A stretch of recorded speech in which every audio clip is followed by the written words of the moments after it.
Good morning, everybody.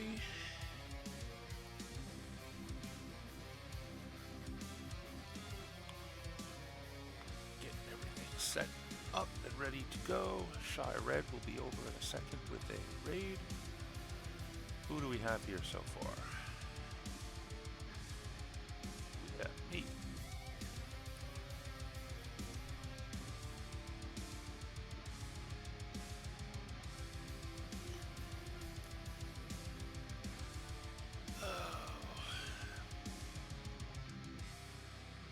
And we have Aaron. Good morning. How you doing? You're up bright and early. 6:30 your time? Yeah, Shy Red is just wrapping up. She was doing a good description and explanation of all the stuff that's going on. Here they come. Here comes the raid. Yay. Ganbate.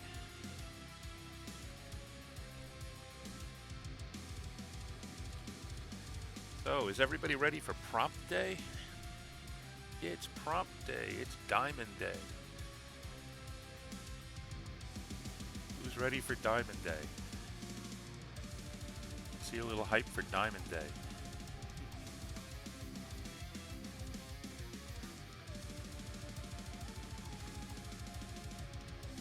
Alright, let me start off just to get a feel for exactly, again, because this stream is for you guys, it's not for me.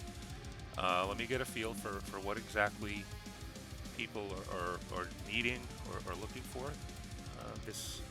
I'm going to keep saying morning. I know for some of you folks it is late evening.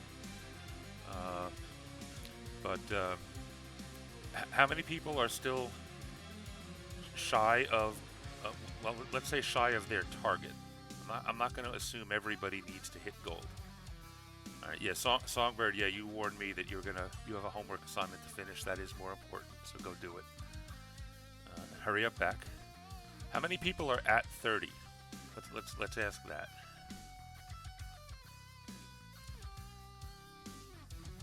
Just lurking during the day till you.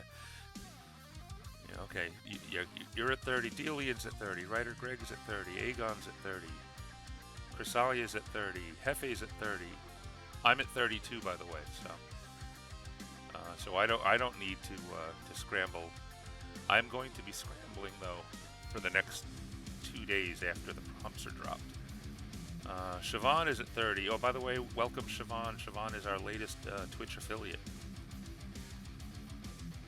Siobhan and Scribe of Nakoti, both made affiliate recently. So. Writer Greg, clarification, 30 done is not 30 polished. Oh, no, they're not all 30 polished. No, absolutely. Alright, so it sounds like a lot of people have got their 30 done, so you don't need heavy sprints. We will do a couple of sprints. Is there anybody out there that needs a sprint? Now is the time to say so. Because if nobody needs sprints, then we can spend more time doing showcases. Or we can figure out something else to do. Yes, E-Songbird will need a sprint, but you have homework to do first, so go do your homework. Whole bunches of sprints, yeah. Danny, you got to 20, so you'll be doing sprints. Okay, good. That's good. E-Songbird sulks off. Hurry up back. Okay, so, why don't we start by saying, I will ask anybody who wants me to read an article, use your Dino tracks. It doesn't cost many, and the main reason for that is it makes it easier for me to track them and keep them loading up. Oh, thank you, Harold's Table, formerly Starlock 7. The artist formerly known as Starlock 7. Okay, Siobhan is the first one who put in an article for review, and you need to get off to bed, so we'll get started with that quickly. Why don't we start with a quick article then, and then we'll jump into our first our first sprint. Because normally I'm up for 2 hours. I'm up 2.5 hours today too. So, um, I mean on for 2.5 hours. So I have extra time to film. Okay, so let me get this actually. Just pop out anyway.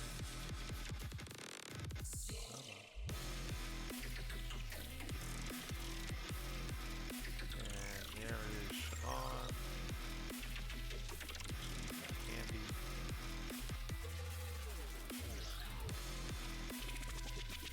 Siobhan's article up.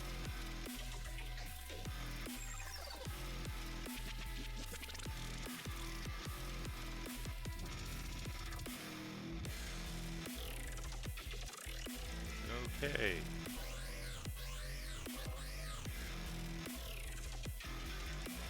is the last prompt you finish. Oh, thank you for following, Chrysalia. Okay, so we have an article titled City Watch. The City Watch of Herrickburg was established to maintain peace and harmony in the capital so that all members of the citizenry could flourish. With a flourishing population, the taxes flow easily into the crown coffers, which in turn pays for the watch. It's nice how that works, isn't it? Structure. The City Watch consists of 3 watches for each day, morning to afternoon, afternoon to evening, and an all-night watch. These are rotated through the constabulary so that every member covers every watch within a month. 1 week of each, with a week off during the rotation. This means that there are a total of 4 watches to cover all the rotations, yes. Each watch consists of 20 officers, and they travel in pairs while performing their rounds. Each patrol consists of an area of about 15 blocks, with an overlap of 2 blocks on each side. Duties. The duties of the watch are to maintain order and apprehend those who break the laws of the city and the land. The king's laws are strict but fair. Once someone is apprehended, they are taken to the city jail and held for trial. At the trial, the arresting officers are called upon to give testimony. In order for the king's justice to be fair and equitable, the courts make use of a truth seeker, whose duty it is to search for falsehoods in all the testimony presented to the court. An officer caught knowingly in a falsehood risks the same punishment as the accused. These methods ensure the watch remains vigilant and honest. And in the sidebar we have a bunch of statistical data. 650 OTO is the founding date, government, law enforcement, capital, constabulary, watch. They are trained. They're called officers. This is an absolute monarchy. It is a palace economy. And the official state religion is the Druids of Corrigenda, which I assume is a link that's not published yet. Alright, so I guess the one question I have is, let me see, wait, is there a tooltip for it? There is not. Is what is a truth seeker? And how reliable is a truth seeker? Just how much can a truth seeker discover?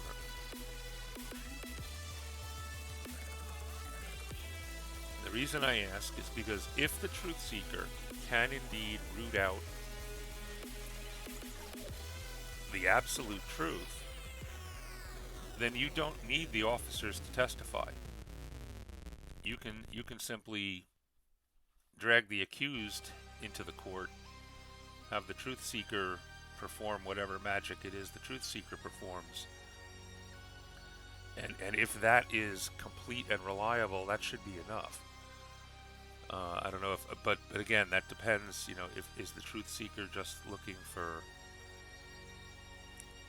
you know, is the truth seeker picking up on reactions of the person speaking or claiming, or, you know, so that like I said, that's the only question that comes out of this.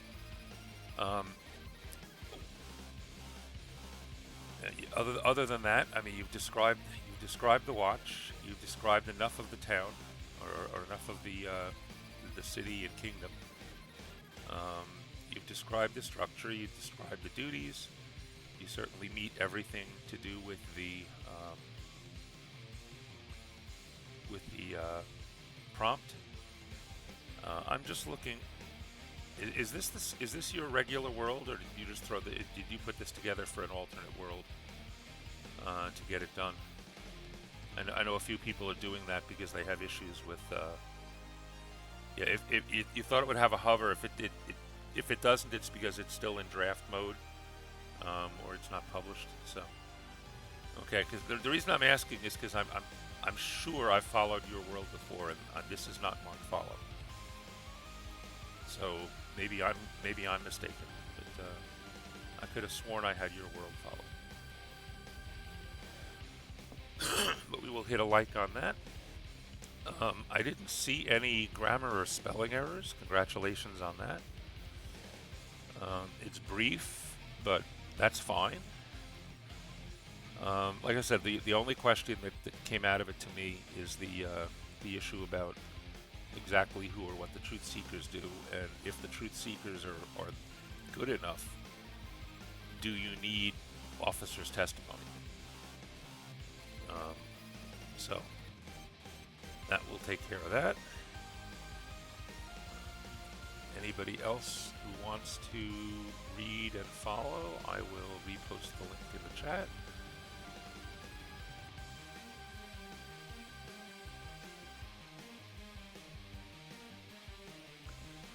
And there we go.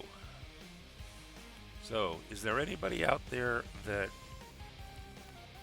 needs some brainstorming help on articles that they haven't finished yet but don't know what to write about? Because that's the other service I've offered for today.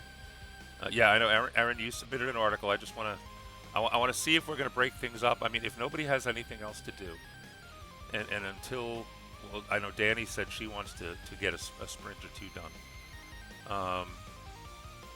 But you know what? It's early. Let's get the articles done. Let's get the 2 articles done that are posted. Let's see. I can mark Siobhan's as complete. And now let us bring.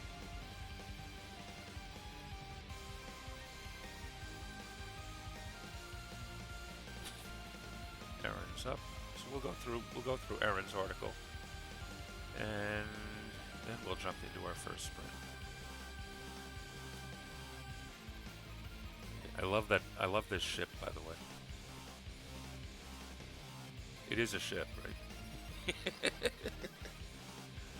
Is it a ship or is it a creature? It's hard to tell. They look like windows, but they look like wings.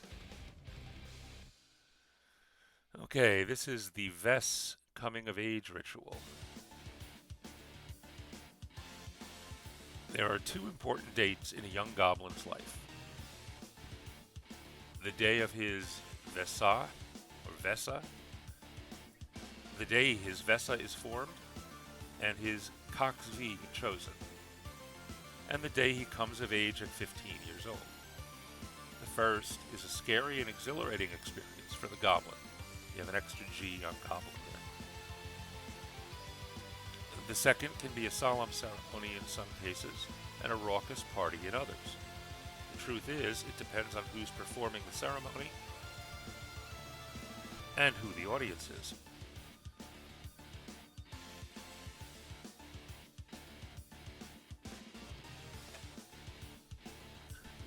It's time for robocalls. The truth is, it's time. It depends on who's performing the ceremony and who the audience is. Most Scythe are performed by the child's Cox V, but in professional Vesca, it can be presided over by any of the young adult superiors. I think it's time to look for some things here. Okay, his Vessa is a sibling creche, and Cox V is chosen mother. Okay. And that's coming of age rituals. A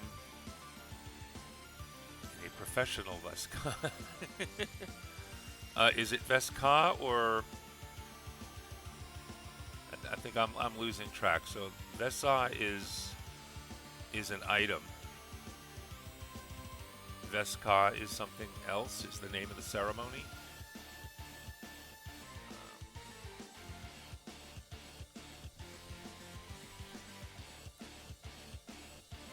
Let's see. Let's move on. Participants.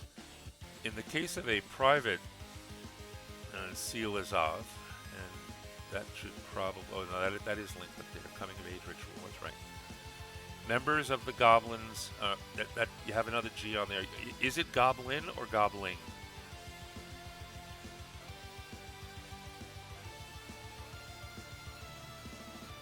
Because if it's gobbling, then you're fine and I'll stop pointing it out.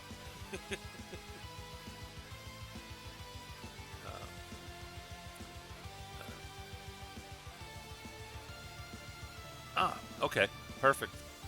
In that case, I will stop pointing it out. In the case of a private Scythe, members of the goblins Veska, led by his Coxvies, with all his Bratoka, aunts and uncles, and cousins Toka in attendance, in addition to his own family.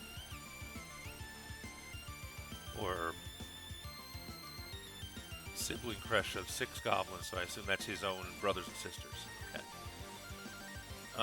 This Tassi Lazav is often a combination of solemn ceremony, where parents try to impart some last-minute wisdom on their young, and raucous party with all the new adults' friends, most likely his Visa, telling stories to the family of the teen's exploits and follies.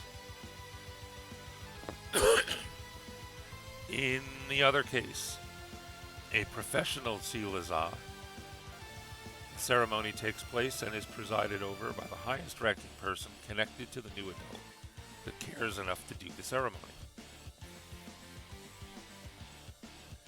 All lower ranks and equal ranks are expected to attend, but higher ranks do so at their leisure. This type of coming-of-age ritual is often very solemn in the beginning, with speeches from the youth's V and Rastoka in the organization, and end with a semi-formal feast in honor of the young adult. If the youth has been exceptional in his professional role, the V Rastoka in charge will often shuffle Vesa around to ensure that the young person is not in the Vesya of his Vesa, either by shuffling a new youth into his Vesa or by taking the less experienced adult and shuffling him into a Vesa where he is not the youngest and smallest. It is uncommon for a professional Veska to have more than a half a dozen adolescents employed, and they are usually not in the same Vesa.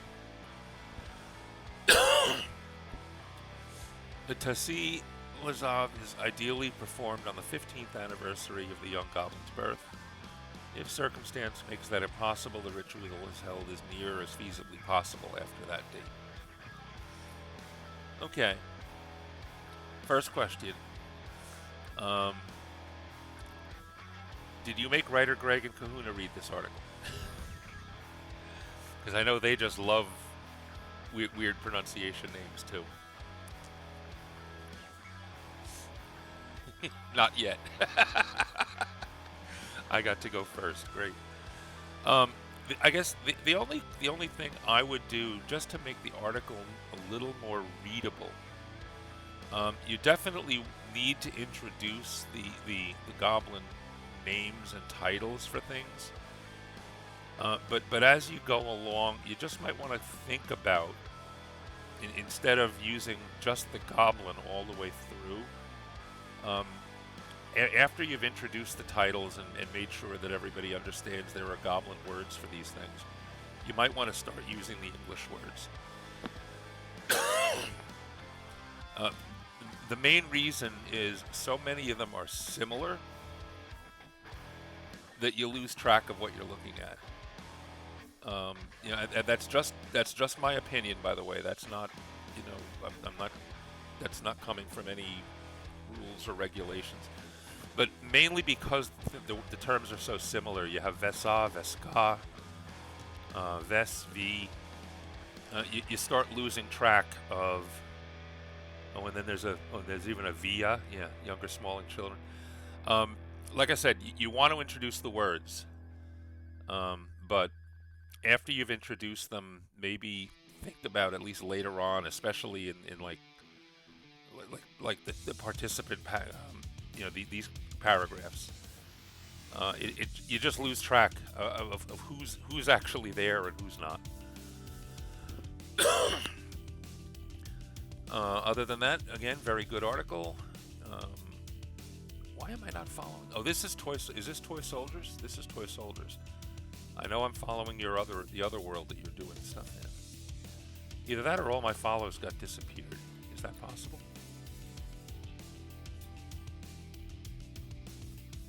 Because I know I've been reading some of these things. And I don't think there was anything else in the codex that I need to go and look for now.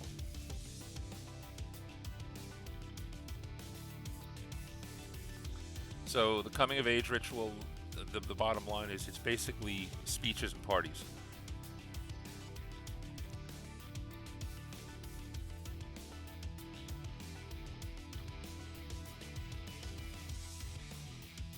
Kajitan, you're scaring me. Let me just jump back and see where are we in the... Oh, I'm way behind you. Siobhan, specialized magic user. They can... Okay, oh, this is the truth seeker. They can tell falsehood, prevarication, but not intent or evidence. All right, so if that's the case, then yeah, you want to hear it live from a person and then have the truth sayer say yes, that's true, or that's not. So they don't. It's not so much that they suck out the truth, but they can identify whether somebody is speaking the truth or not. So that in that case, yes, testimony from the officers and other witnesses would be necessary. Let's see. Okay, yeah, Vesa is a sibling, Veska is the family, Gobbling is a little goblin. I'm wondering, you might want to even mention that once, because as you saw in my case, the first time I got to it, I thought it was a typo. So that might be worth just a quick note the first time the gobbling shows up.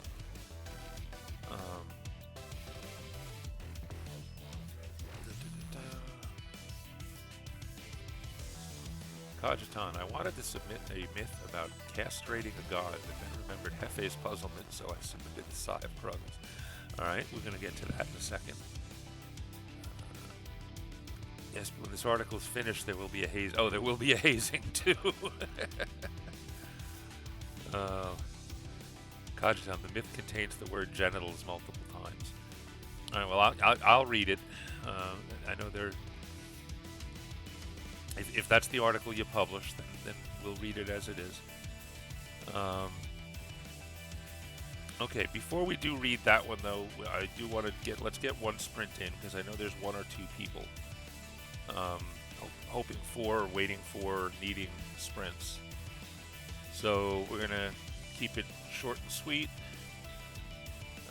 We're going to go with a 10-minute sprint. And if everybody's ready for your 10-minute sprint, again, I still have to figure out a way for me to see these without you having to see this. But we have 10 minutes and we're going to get started in 3, 2, 1, go.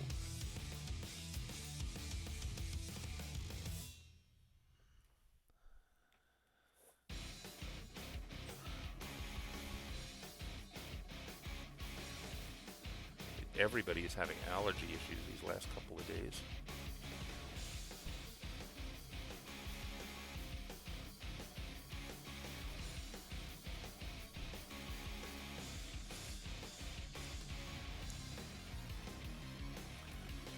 So let's see what else is going on. Okay, who thinks they have an inside line on what the last 3 prompts are going to be? I've been seeing a lot of speculation about a military conflict prompt.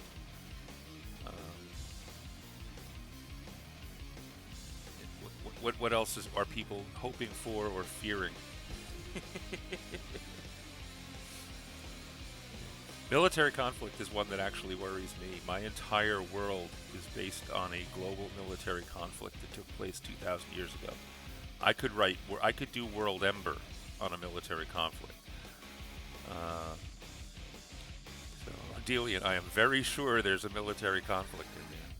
Okay, is that because you sponsored it and it hasn't shown up yet?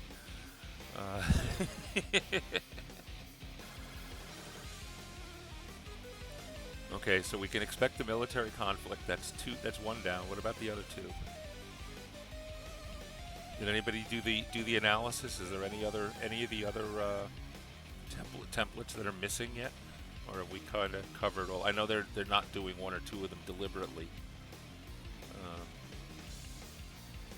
but I don't know if anybody else has compared the 30 prompts so far with the list of templates to see what was missing.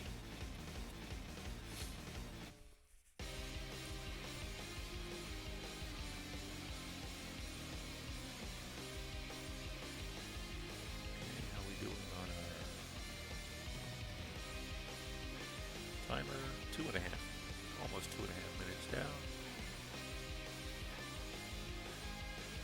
Okay. How many people are out there that actually aren't at gold but want to be, or are actually hoping to be? Only other template is spell, but Janet said they're not doing it. Yeah, that's because again, spell is a hard one. I mean, all of these templates are variable. I mean, let's face it. I mean. The vehicle prompt for somebody who's doing way early fantasy, we've had people, that were doing horses as vehicles. but I think spell might be even a little too specific to try to fit into a sci-fi world. That was one of the first things I learned in starting to play with these prompts was you can't look at the template as a question book for an exam. The idea is not to answer, it's not to fill in every section of the template. The idea is to use the template as ideas and then go from there. Especially since, the prompts are asking specific questions. I know, like, a lot of, let's take settlements, for example. If I were writing just a general settlement article that would be more of an encyclopedia type entry, as background information for my players, I would probably fill out a lot more of the template sections than I did for the prompts. But that's because in order to answer the prompt correctly, I needed to spend a lot more time focusing on one particular aspect of something or other. So we have that. All right. So spell is the only other one. Okay. There's another even a low fantasy world, but no magic. So spell would be sort of tricky. It mentions psionics, so it might fit sci-fi, but even there, not every sci-fi has psionics, as Songbird says.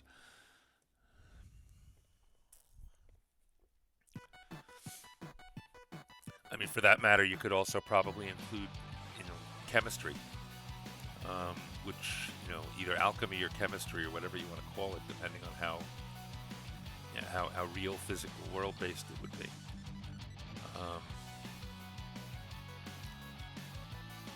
Sprint, Esau, go.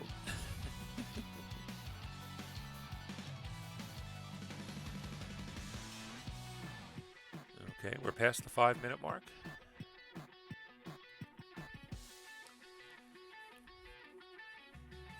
Esau spending too much time looking at the chat. She should be right. In case anybody else hasn't figured it out, I am eSongbird's unofficial coach/taskmaster. Yes, I am already at 30 prompts, which is why I'm not writing or doing anything right now. What I would be doing if I weren't streaming is getting together the adventure scripts for a playtest group that is in my world that is starting a new adventure arc in 10 hours from now. I have written about 20% of what I need to have written by then. In order to start, I mean, I'll get enough down so that I can wing the session tonight.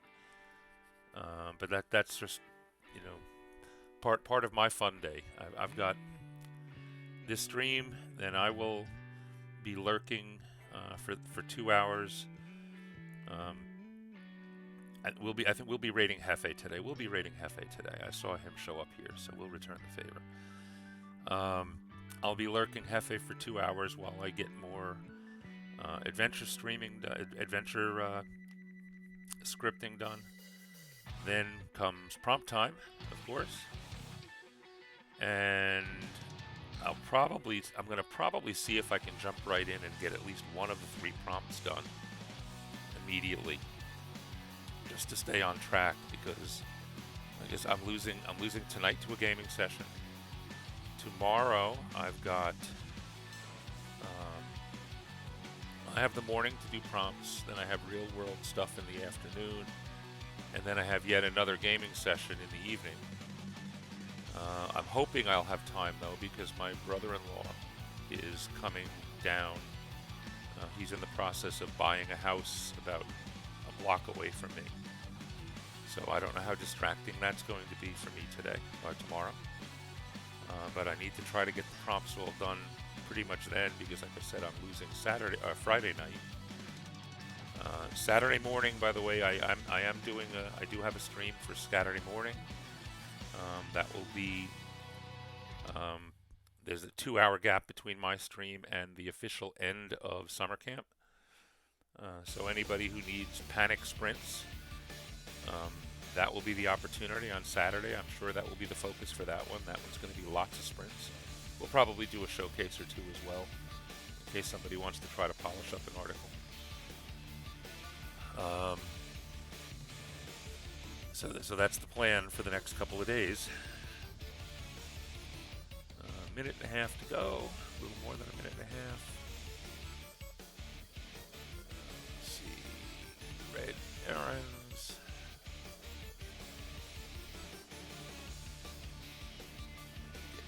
Fagitans queued up.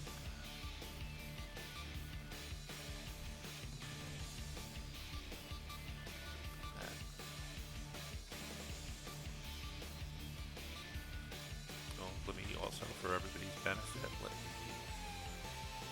copy errands into there.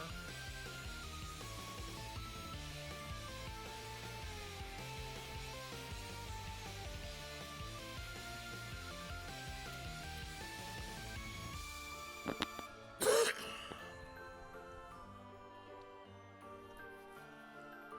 get that queued up and ready to go.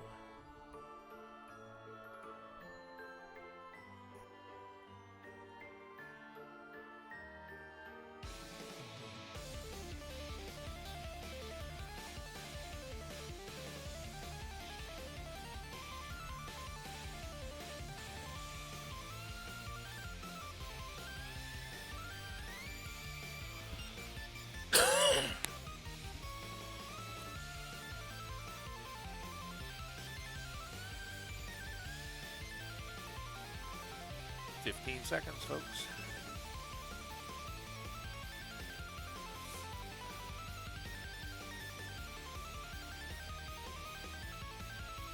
Scribe, welcome. Good morning. Congratulations on finishing your paperwork, and everybody, time is up.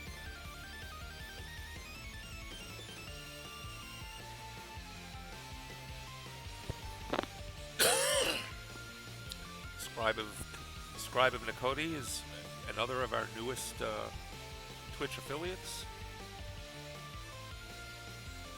Okay, how did people do on the sprint?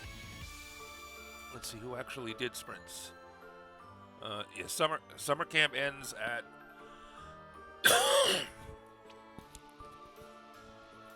I don't know if it's clear if it ends at the beginning of their Saturday stream or if it ends at the end of their Saturday stream. But at some point during their Saturday stream, yeah, summer camp gets locked out. If anybody out there knows for sure whether it's at the start of the stream or the end of the stream, that probably would help people. E. Songbird got in 98 words. Did you get your other homework done too? We don't want that hanging over your head. Need help with your blue crystals technology before we can flesh out more words. All right, we'll see what we can do there. Why don't you post the article up? I'm going to read Cogitan's first, but if you want to post the partial, we can do that, and then maybe have everybody brainstorm together to help you out. Let's see. Somebody else was threatening to do some sprints out there in the background. Danny, I think. You said you were lurking, so I'll leave you alone if you don't want to post. Just decided late last night that the crystals are going to be a somewhat common power source in my world. So there are a lot of details I need to figure out. Let me bullet point some of the details and then you'll post. Okay. Alright. So let's see what we have here. The Scythe of Cronus. The Scythe of Cronus is a magical weapon used by Cronus to castrate Uranus. The scythe was made by Gaia, the goddess mother of Earth, after Uranus imprisoned some of their children deep in the Earth, causing a lot of pain to Gaia. The scythe is one of a few weapons which can kill a god. Cronus knew that, so after castrating Uranus, he decided to divide it into two parts and threw it into the sea. Then it became an island that should be then, T-H-E-N. It became the island of Carrera, modern Corfu.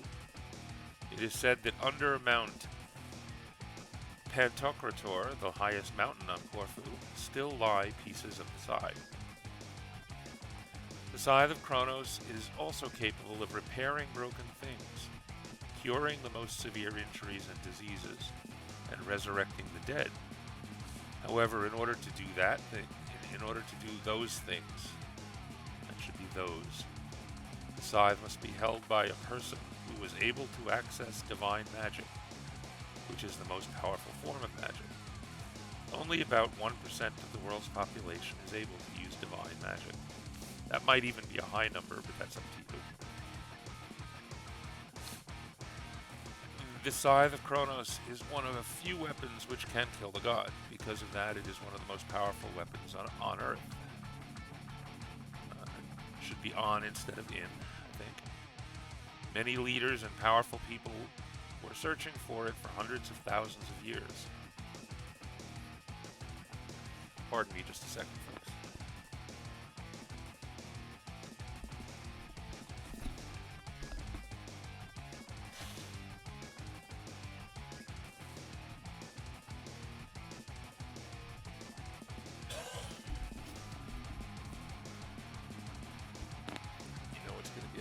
Bad day when the allergies blow right through the medication.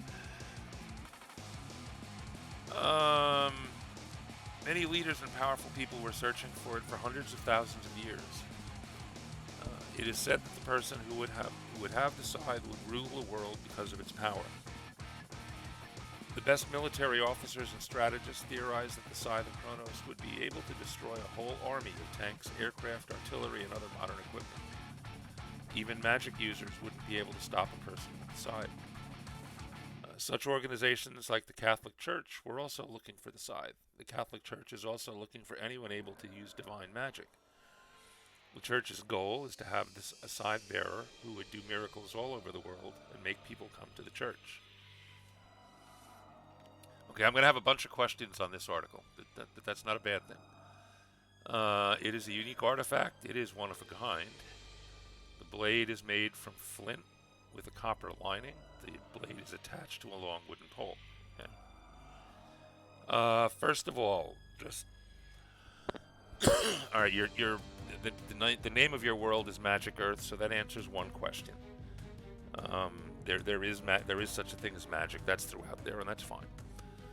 Um, you mentioned tanks, and aircraft as modern equipment, so I assume that apart from magic, we're talking essentially current technology world. This is not set in far future. Is that correct? We'll assume that is correct. Um, the first real question then comes from you talk about leaders and powerful people have been searching for it for hundreds of thousands of years. Um, the only comment I have on that is, again, if this is the our world with just with magic thrown in, and obviously some changes and variations along the way. Yeah, all of the various gods being real and active and all that. But even so, hundreds of thousands of years ago, the most powerful people were the family leaders of Neolithic family clans. I don't know that they would have been searching the world for a device. My point is, hundreds of thousands might be a bit excessive there. You could probably get away with tens of thousands, and you could certainly get away with thousands. You know, if I read thousands of years, I wouldn't even question it, because that would take us back to, through all of our civilizations. And this could very well be something that people have been searching for since civilization settled. I could have a million questions about the whole Catholic Church thing, just paralleling the modern Catholic Church with the current real world Catholic Church with yours. The most obvious one being, if the Catholic Church was searching for this thing, it wouldn't be to have somebody use it. It would be to lock it away somewhere. Because if it didn't come from the Catholic faith, it's not going to get publicized. But again, that depends on what the rest of the backstory of your world is. So I'm not going to make any judgment at all on that. It's just something to think about. A couple of typos, couple of little usage things that I mentioned going through. I hope you caught them. Other than that, again, looks good, fits the prompt, lets you check off a box for summer camp, and that's good enough for that. Let's give that a like. I've noticed. Has anybody else noticed that over the course of the last 20 odd days, some of this? I mean, we're all still doing. I think those of us who do.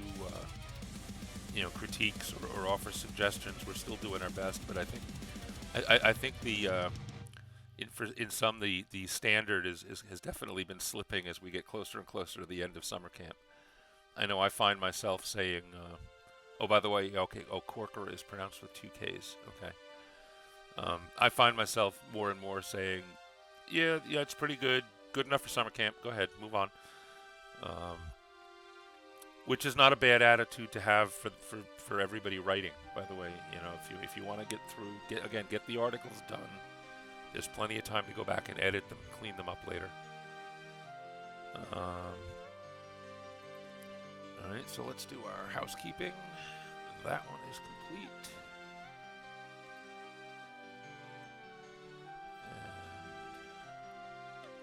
And anybody else who wants to read about the Scythe? There it is. And Kid, my quality was definitely dropping doing edits right now. Yeah. I'm worried that the last 3 are going to be definitely lower quality than the stuff before that. We'll find out, won't we? Okay, what are we going to do now? Yes, I can always do with more hydration. Actually, what I can do with is more coffee. My day started, by the way, with my coffee pot exploding. standard drip coffee maker, and there's three of us that need coffee in the morning, so load it up to make a full pot. And about the first cup or so came through the filter when the reservoir. I still don't understand why it is that when a coffee pot fails, the reservoir fails. But all of a sudden, the entire contents of the reservoir was all over the kitchen floor. So,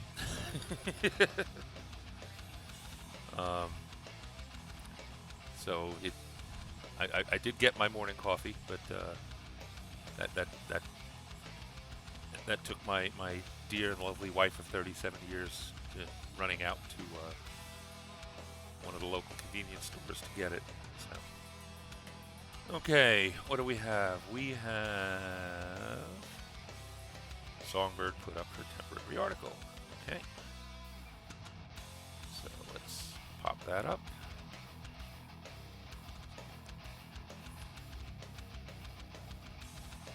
Yes, Scribe, it was rough.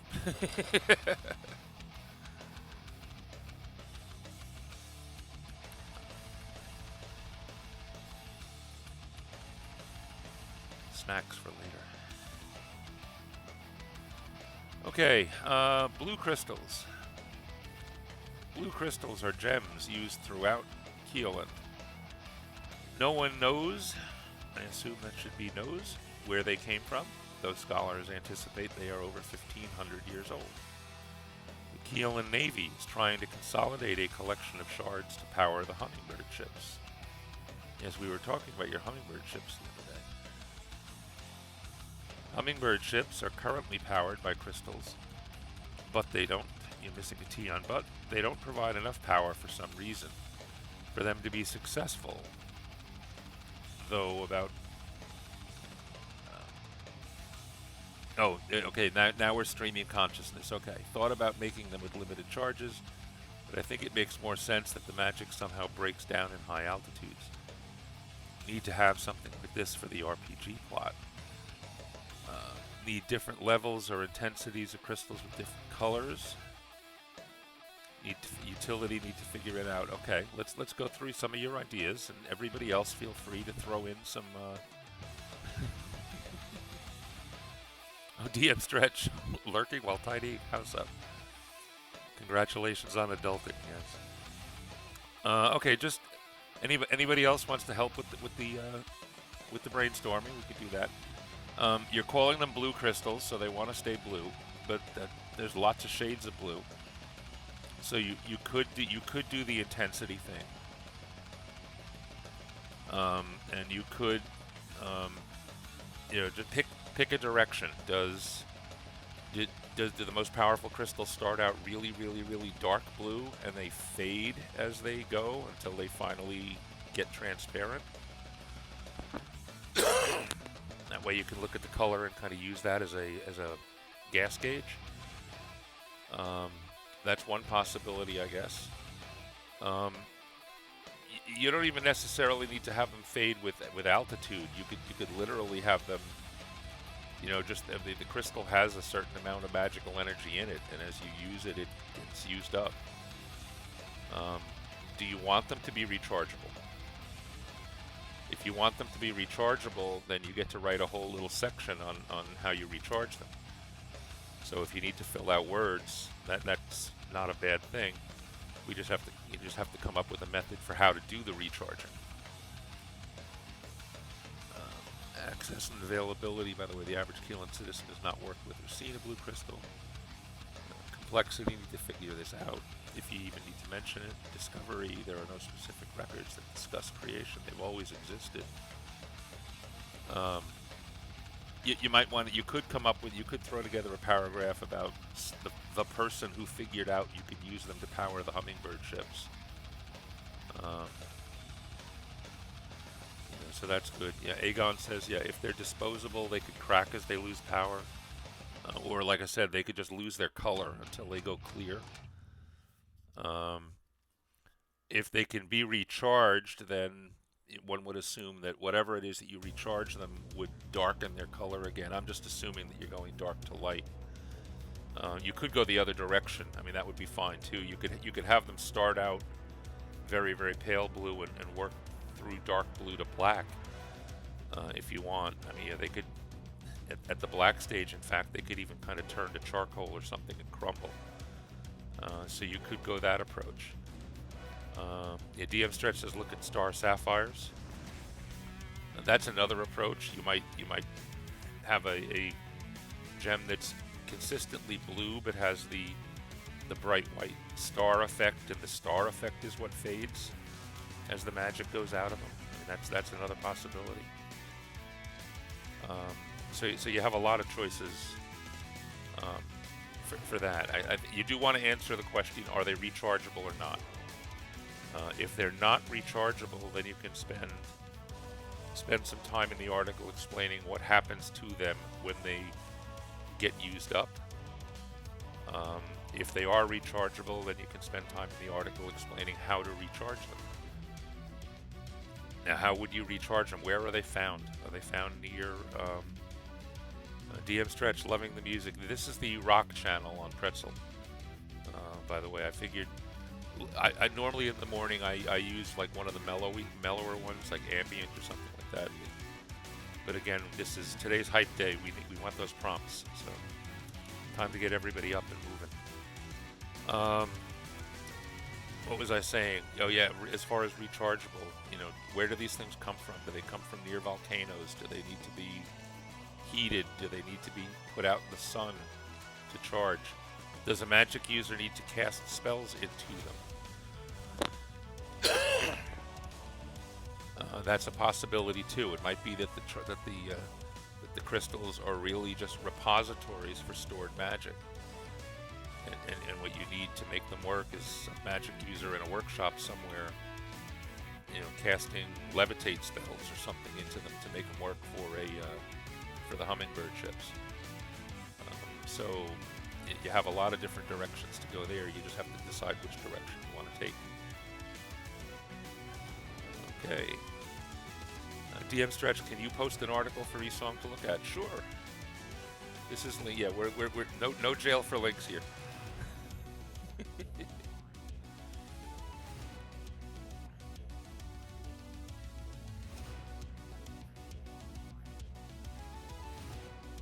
Questions you can ask yourself, eSong. Are they one-use or rechargeable? Where do they come from? How are they collected? Is there danger involved in their collection? What uses do they have other than ships? Are they used for any other devices? So yeah, there's lots of places you can go there. Alright, there's DM's post. Pop that. In the meantime, Scribe. I was just thinking, part of the reason I've eased up on my feedback to writers is because I don't want to discourage anybody. I've come to realize that there are more ESL. Yeah, there are a huge number of ESL people here.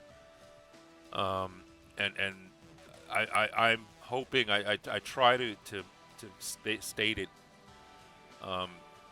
Anybody who's writing in English as a second language, first of all,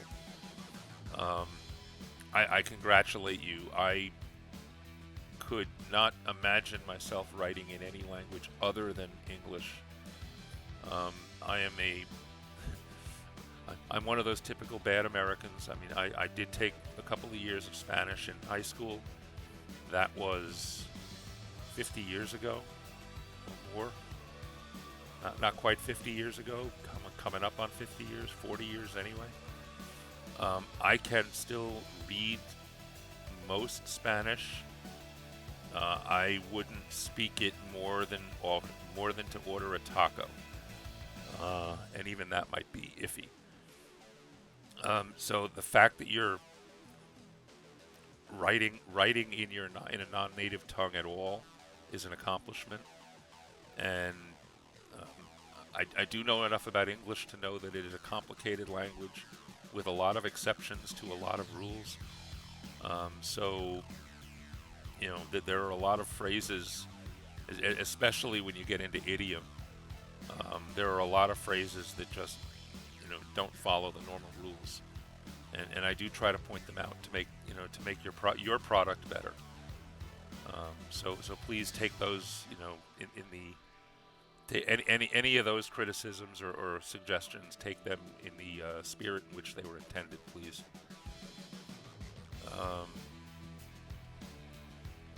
Yeah, it's hard to know when somebody wants a deep dive or if they just want somebody friendly to be hyped with them. Yeah, I always try to look from when I do the articles. I'll point out the grammar and spelling. But I'm really also looking for the intent of the article and the attitude of the article. So, you got to try to cover both, because as long as you get your point across, that's an important thing. Okay, so this is DM Stretch's article that he is posting as suggestions for eSongbird. And nice picture of a diamond on the top. Nice reflection of the diamond too. Sharl'Ahdiin. Deep in the Azarat Mountains in the central part of northern Yalaxos is Sharl'Ahdiin, both the name of the mountain and the mine located there. This is perhaps the largest producer of gold and precious gems in the country, but its highest value production is that of rare and highly sought after cameltite. Work at this mine is a hard and thankless task in harsh conditions. Those in charge only concerned in the production rather than the safety and well-being of the workers. Conditions here are basic to say the least, despite the mine producing most of the resources that have made Yalaxos the rich country that it is today. Seeking a job here is seen as a last resort by those that either have nowhere else to go, or those that desire to hide themselves away from the outside world for a variety of reasons. Any accidents here that result in injury of any workers, even fatalities, is seen merely as a loss in production that needs to be rectified immediately.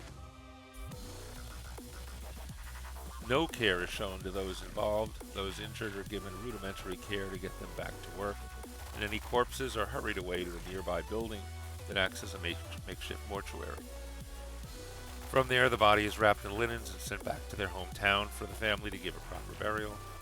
Being in the desert, the weather is always hot, as it is common for people to pass out with heat exhaustion or dehydration. These are given a water bottle and a short break, but then expected to get back to work as soon as they can. The treatment of the workers often leads to dissent, but those that try to stand up and protest at the conditions are rapidly shot down by their superiors. Is that shot down in the figurative sense or in the literal sense?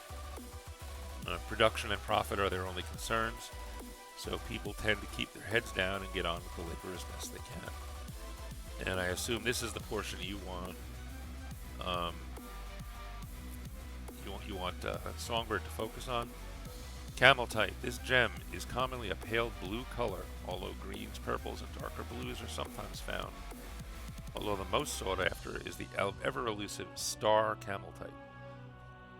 This extremely rare variation of the gem is aquamarine in color and exhibits a star-like phenomenon known as an asterism. Star cameltite contains intersecting needle-like markings in the underlying crystal structure that causes the appearance of a six-rayed star-shaped pattern when viewed with a single overhead light source. The stones are cut en cabochon, which means a gemstone which has been shaped and polished as opposed to faceted, typically with the center of the star nearest the top of the dome. Should any of these rare stones be found, the entire team working in that section of the mine are to drop tools and report to their overseers for immediate search due to the incredibly high value of the gem. Okay, I guess the one interesting question I would have for Stretch is, if you put this whole sidebar talking about cameltite, you finish up with bars of gold. You did say over here that it's also a gold mine, but I was kind of expecting a star sapphire picture here. So anyway,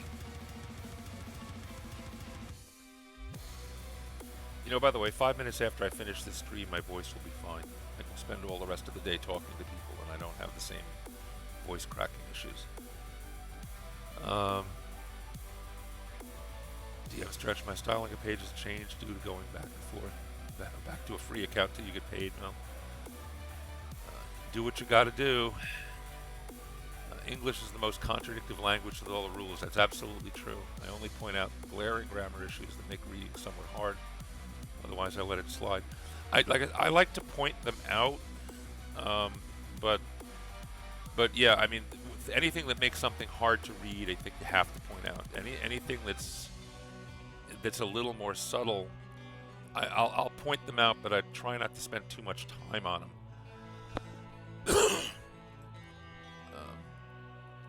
But again, that's personal style. I know there's lots of us doing, that will throw in grammar and spelling checks as we do reviews, and several of us have different opinions on what's good and what's bad, or what's easy to read and what's harder to read. That would probably be the better way of saying it, because again, good and bad. Well, I mean, yes, there are rules, and if you don't follow the rules, I guess that's bad. But when it comes to creative writing, it's subjective. It's both subjective and objective at the same time, which is strange. Yes, there's a set of rules you can apply, but then there's also many times when we deliberately break those rules in order to stress a point that would be easy to stress if we were speaking to somebody, but not so easy to stress in writing. We haven't advanced to the stage yet, or well, at least not mainstream, where you get to use things like, well, all caps, I guess, kind of pops in, but we're not peppering emotes through our literature yet. We're not taking the shortcuts that chats do sometimes to get intent and feeling and attitude across. So sometimes you have to do it with breaking the grammar rules. Get caught back up here again. Songbird, I like the idea of different colors for different things, but I'm not sure what the different colors would be. They pick colors, lots of colors for gems. And you can base the color on what they do. I mean, blue as in the sky, those are the flying gems. Green might make things grow better. Purple being a royalty color might be something that makes people more charismatic. There's lots of different ways you could do that. Different colors could have different max power ratings too. They could do different things.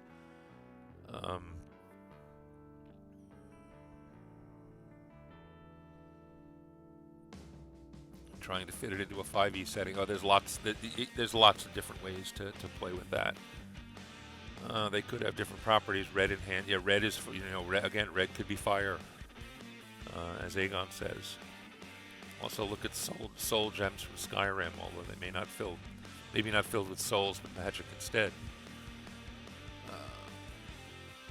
You couldn't find any other images that were copyright free. Pixabay doesn't have a picture of a star sapphire. I think I'm surprised at that.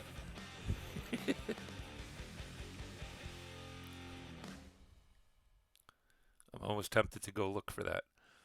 What is my favorite summer camp article so far? Of my own, you mean? As far as my favorite prompt, I'm not going to pick a favorite from all of the ones I've read from everybody else. I'm just not going to go there. That's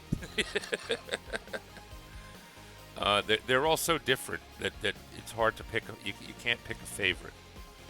As far as favorite prompt, personally, and I know it's one that a lot of people had trouble with, I'm thrilled that the counterculture one came up because it gave me an opportunity to start putting down on paper an idea that I've had since I started planning uh, Carteria in my world, and that is the Seafarer Dwarves. At the moment, by the way, I'm expecting World Ember to be all about Seafarer Dwarves. So anybody who's been fascinated by the concept of pirate Age of Sail pirate ships filled with dwarves, running through the rigging and firing catapults and all that kind of good stuff, because we don't have gunpowder. Um, World Ember might be a lot of fun. You might be looking forward to my World Ember stuff. From an RPG standpoint, the campaign setting that I'm focusing on first is the Feywood, and I'm focusing that for low-level adventurers. But I do plan on building out a whole campaign environment around the Seafarer Dwarves. And like I said, the counterculture article was the place where I could actually made me just take my few ideas and start to really flesh them out and give them body. And I got a chance to go back to them a few times with a few of the other prompts as well. So when I'm ready to actually sit down and really define them and their world and their history and their background and their adventures, I've this summer camp has given me the base to start from. But that's a good question for others. What is your favorite prompt so far? Which prompt did you have the most fun with? It might not have been the easiest one to do. But which prompt? Let me rephrase the question. Which prompt has helped your world building, or helped the future of your world the most? Let's see if I can get an answer to that in chat. Which prompt has made you, or at least set the stage for you to go in a direction that you wanted to go in or needed to go in? Songbird's vehicle, because it started your undercurrent slave freeing organization. Yeah, that's the sort of thing I'm talking about. Artifact finally gave me inspiration for a custom Pantheon. Yeah, and these are all things you need to do when you're building out the world. Esong got to introduce it in your RPG setting last week, and so you're off and running with it. Excellent.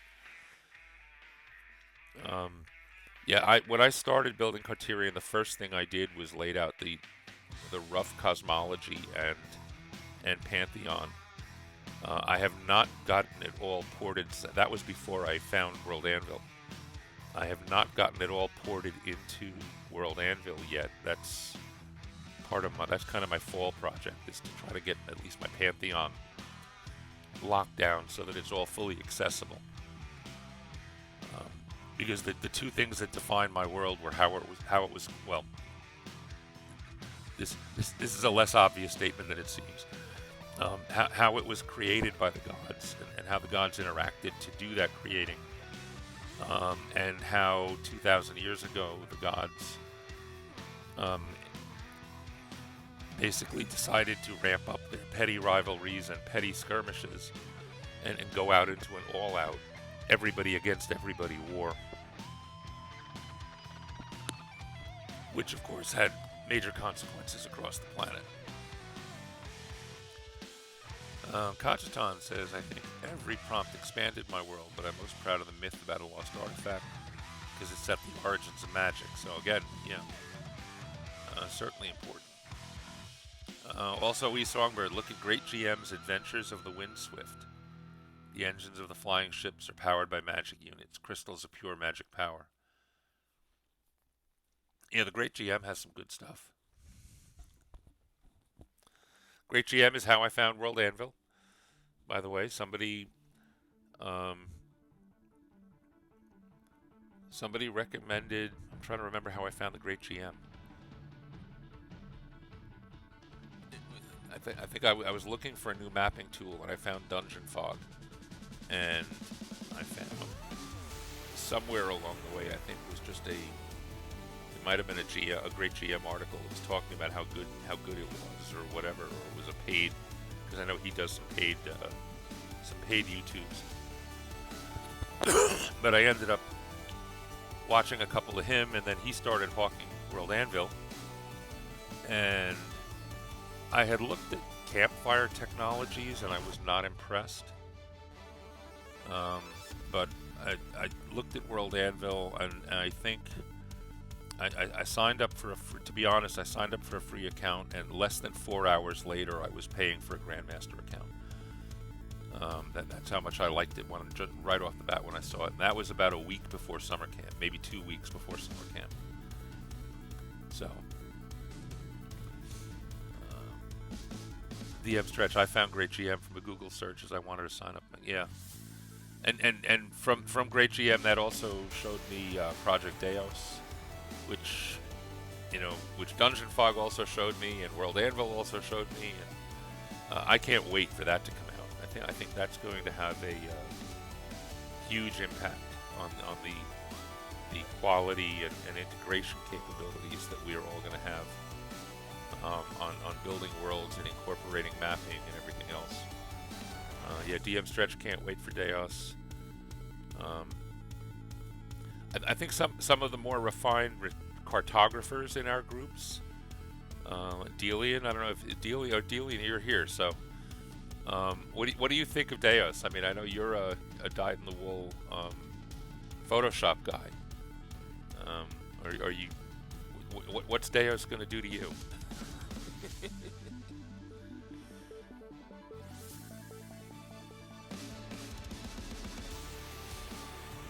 We'll hear from some of the cartographers here. I found World Anvil by browsing world building videos on YouTube.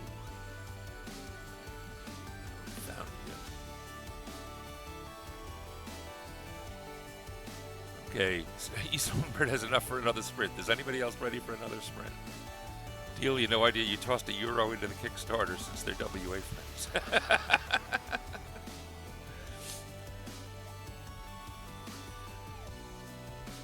Yeah, I mean, you don't need. I think you've got all of the map drawing tools you need, but some of their map integration and scaling, at least the stuff that they seem to be promising, look like they're going to be fascinating. So as long as they have good import capabilities, you should be in good shape too. All right, yeah, let's do another sprint. It'll give me a chance to stop talking so much and get a bit more of my voice back. So we will get the clock ready to restart. Again, is there anybody else out there sprinting besides eSongbird, or do we all get to spend 10 minutes going go song go and trying to distract her and doing all kinds of fun things? Ideally, but I think, or at least hope, that those who want serious maps for commercial projects still prefer professional artists instead of map making tools. Yeah, I guess you are going to want to hope that. I would hope that for commercial projects that is the case. It's easy enough. The map making tools are good if your product is going to be, well, first of all, if your product is going to be seen by a player group for a short period of time, and that's it, then that requires one level of detail. If it's going to end up, especially if it's going to end up in a published hardcover glossy page book, you want good quality art. The only way to get good quality art, I think, is to go to the professionals. None of these tools are that good. None of the quick mapping tools are that good. And even if they are that good, they all the maps look alike. That's not so good either. You want to have a little uniqueness to them. So, all right. So we're going to get a sprint started, and after the sprint starts, I'm going to take my headphones off for a second. I'm not gonna. I'll leave. Everything else will still be on. I'm not gonna put up a going away screen, but I'm gonna just kind of get myself a little more back together here. In the meantime, everybody ready to go? 3, 2, 1, sprint.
stretches, still jogging up and down the stairs.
I forget to bring up my button.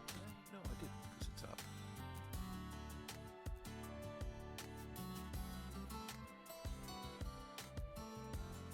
It's talking, so.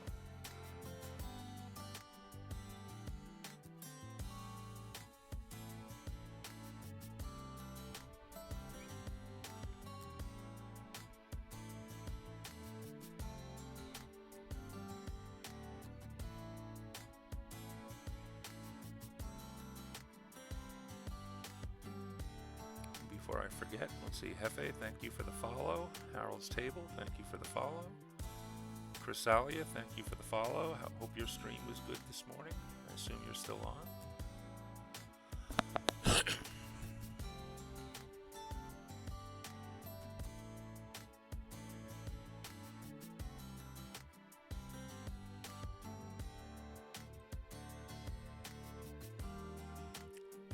Busy afternoon.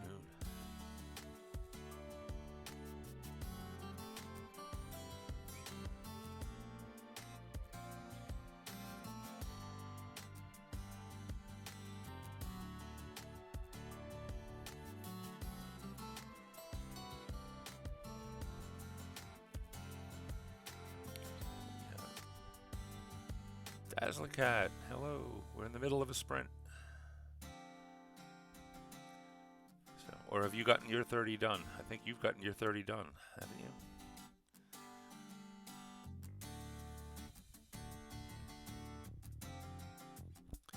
Who's on right after summer camp? Let's see. Sable and Aaron, State of the Multiverse.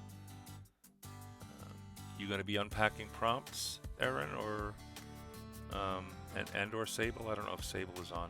My user list is not updating for some reason. According to my user list, the only person here is Aaron. I tend not to believe that. Oh, Dazzling, yeah, that's right. You've been editing like crazy the last couple days. Songbird has a stream for 3 hours tonight. Songbird, I will apologize in advance.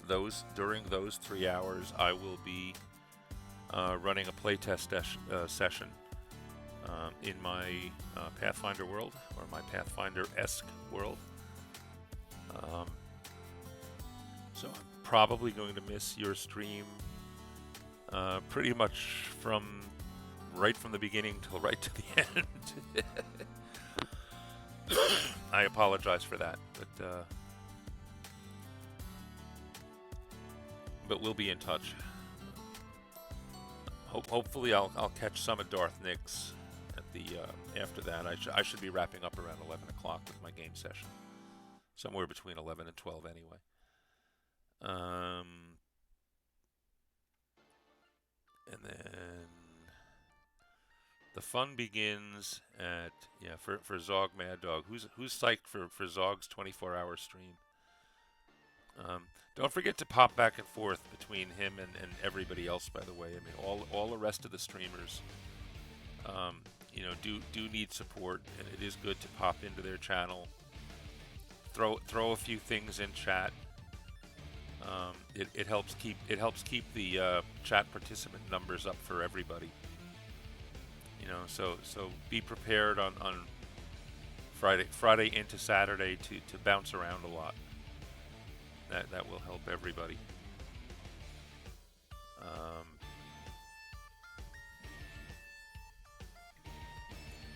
That's right. Yeah, this is not a gap in the schedule here. This is WD will have been going for 4 hours by then. Oh, not WD, but Zog Mad Dog. But other than that, we're right up through.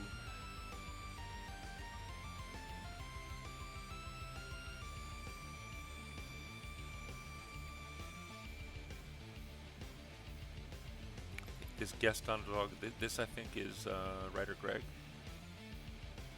I believe I need to get with Zog. I might actually guest in for a little bit, just before I go live myself. He mentioned last night, I think he has an open slot in his schedule for the hour before I go live, so I'll have to see about that. And then there it is. There's the end right there, 6 p.m. Universal time. How we doing on the clock? 2 minutes to go. A little over 2 minutes.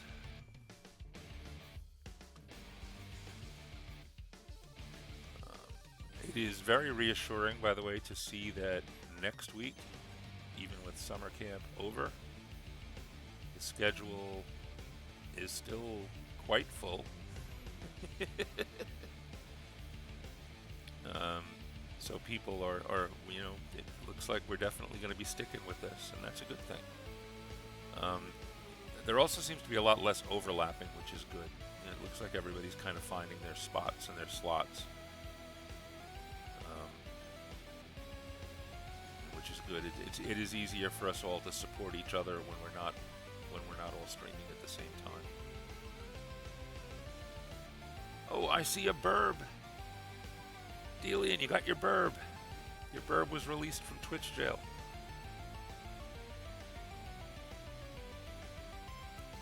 Excellent. Do I have a burb?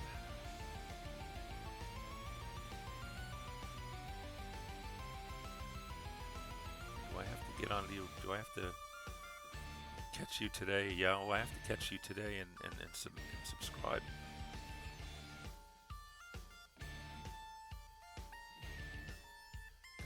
Gotta get the burb.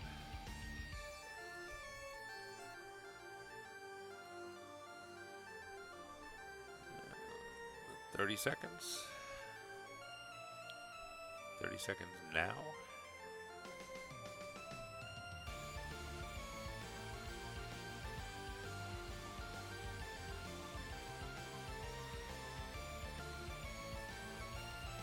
Yes, Twitch released the burb. When are you streaming next?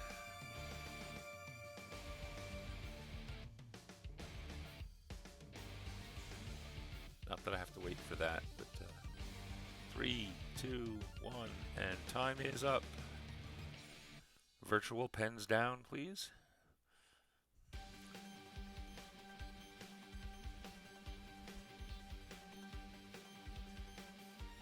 "25 words, your brain just stopped."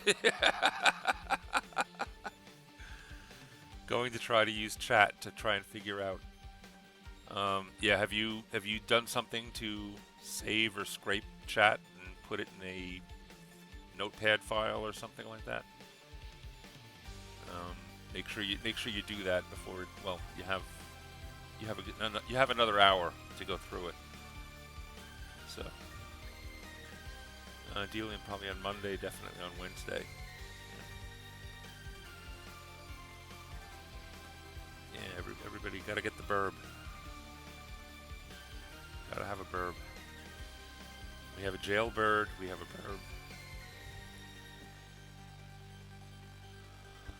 burb. Okay, anybody else have any articles that they would like read?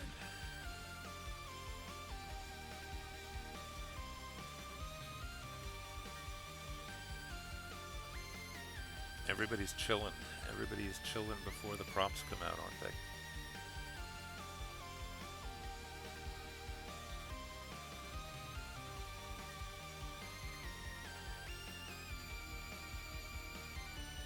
By the way, I'm still doing it. I'm staring at the bottom line of the chat window instead of looking at the camera when I'm talking to you folks. One of these days I'll actually fix that.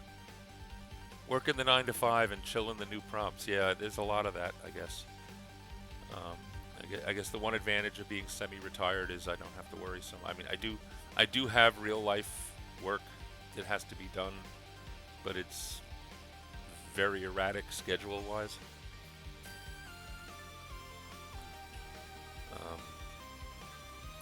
Not doing the 9 to 5 anymore, so everyone is like an addict waiting for the next dose. Yeah, that's true. We're all kind of like lined up and huddling and mumbling to each other.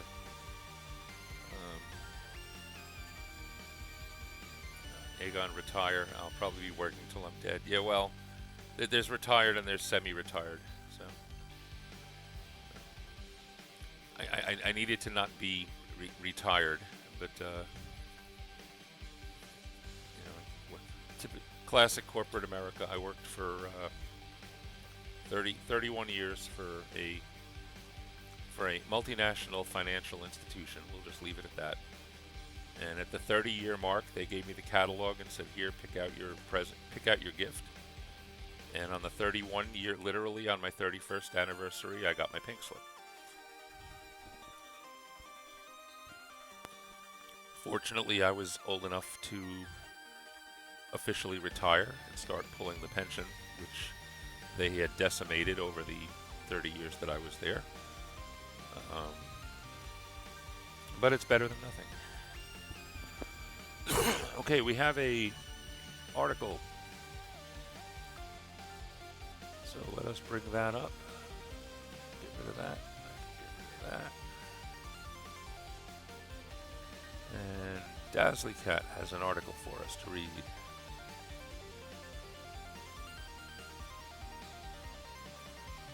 Why did that come up over there?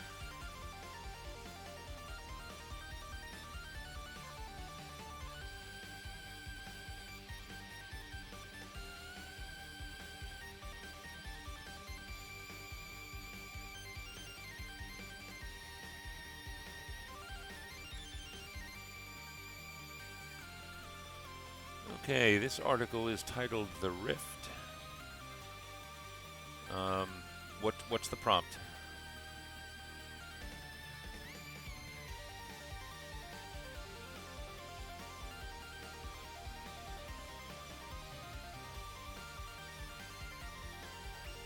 Dazzly Cat says it's a bit sparse. Unique place. Okay. Okay, the Rift is a great scar upon the world and is filled with demons. The Rift is a massive scar upon the world. The scar goes down 1,000 miles to a bed of even deeper black ooze. It is 100 miles across at its widest point, and it stretches for about 500 miles. The Rift is a place of two sides, northeast and southwest, that each round out and come together in sharp points at the northwest and southeast corners. What is the Rift? The Rift was made, I assume you did say it was sparse, you still have, is that simply just the Rift was created, or was, I'm not sure where that's going. The gods had to remake the world after the demons, creatures of chaos, destroyed the world in their reckless abandon. Furious with the demons, the gods then made the Rift and collected every scrap of the demons into a vast ooze that they put in the bottom of the Rift. Beings of chaos, demons do not stay destroyed, always coalescing back together even if it takes eons to do so. Which was why the gods mashed them all together into an ooze. The gods then sealed the Rift with great magic and prevented anything demonic from crossing it. Demon ooze. The demons all mashed together, churned and swam, their individual bits of essence fighting and devouring each other to grow. As they grew, so did their minds, until the first ones to realize they could leave the ooze did so. As these near-mindless demons crawled up the sides of the rift, they claimed perches near the ooze, where they could attack and devour others who climbed out. And so, over time, some demons returned only to find themselves trapped within the confines of the rift. With limited space, the battle for domains consumes the demons. Those that aren't completely devoured or are torn apart in combats will have their bits returned to the ooze. With the rift naturally formed into two parts, whatever side a demon crawls out of the ooze on is the side it must fight for against the other side, with the bigger, stronger demons dominating the smaller ones. Some demons care more about escaping the rift than fighting for territory and rank. It is these demons who dig and work at magics to find a way to escape. And now and again they do, though usually with help from a sorcerer. When these demons are killed, it is still back to the ooze.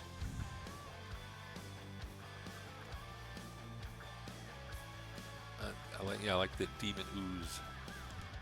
Aegon pretty much sums it up. Demon ooze.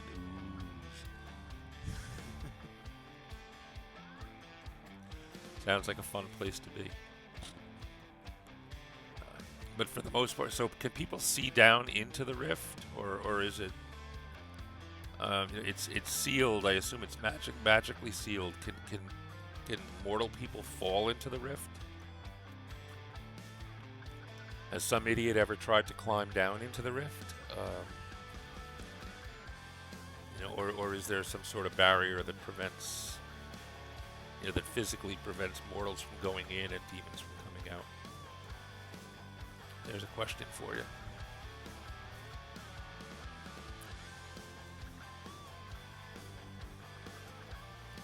The seal reveals the rift, but not the demons. Okay. So again, does that mean I can get my mountain climbing gear and start rappelling down into the rift? You did say it's 1,000 miles deep, so it's a long way to go, but non-demons can go in and out. Okay. Has anybody ever made it to the bottom of the rift? And do they see the demons, or is there a phase thing going on too? Or do they just get devoured by the demons and people up top wonder whatever happened to Joe?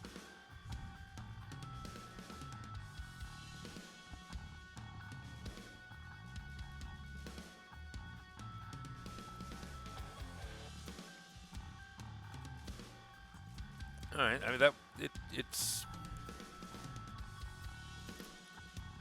a fun little article.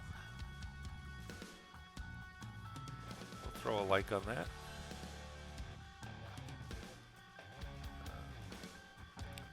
There were a couple little, like I said, the rift was made. Period. Start a sentence. That just it looks like that was half a thought and then you restart it. That it might very well be your intention to have said it that way, but you might want to think about rewording that. Because it just, the rift was made.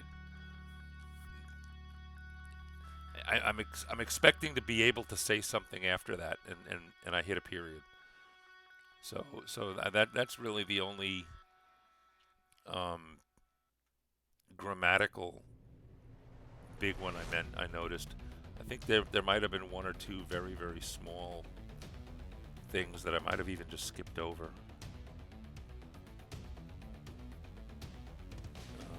But I think I said that was the only thing that jumped out as far as reading. It reads smoothly. I envy people who don't have problems with run-on sentences. Your sentences were all, for the most part, nice and short and to the point. It's a good thing. I think I saw another article pop up. Yes, I did. I'll jump to that in a second.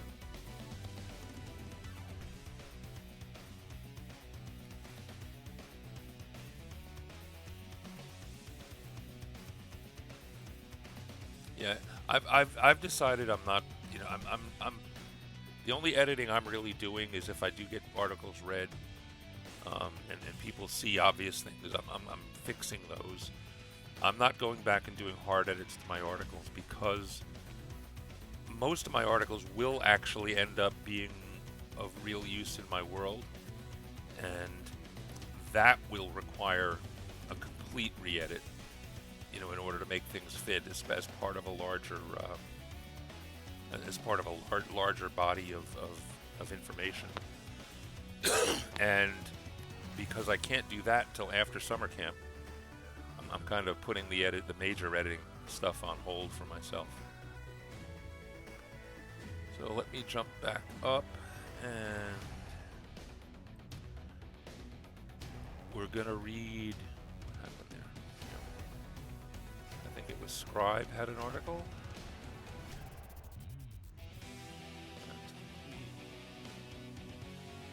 Dazzly Cats. Scribe has an article. You're looking for feedback on layout, specifically the story blurb that you move to the sidebar. Okay.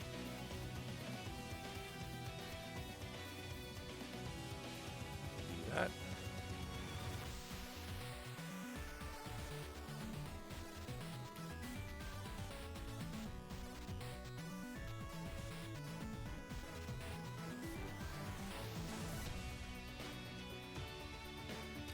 Aegon, about 10 of your articles will have to be hidden after summer camp.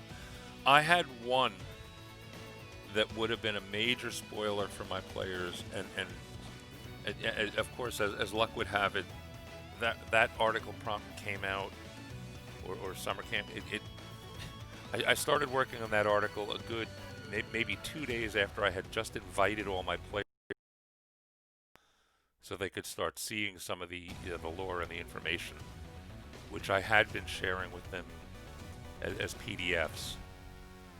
And then that article comes out, and it was the religious leader article, and my religious leader is a monk mentor of one of my characters, but he only knows half maybe of her backstory, and that's on purpose. So what I did with that article is, it's the one article I created a second world and published that article into that world, and that's the one I sent into summer camp. And then what I did, so that I wouldn't forget to do it in the future, I basically cut and pasted the article into an article in my full-blown Carterian world. But the Carterian version is the one that I completely marked up as with secrets and hiding stuff and rearranging structure and all of that sort of thing. So that was the way I handled that. Thank God I only had to do it once. I could imagine you said you have about 10 of them that you'd have to do something with.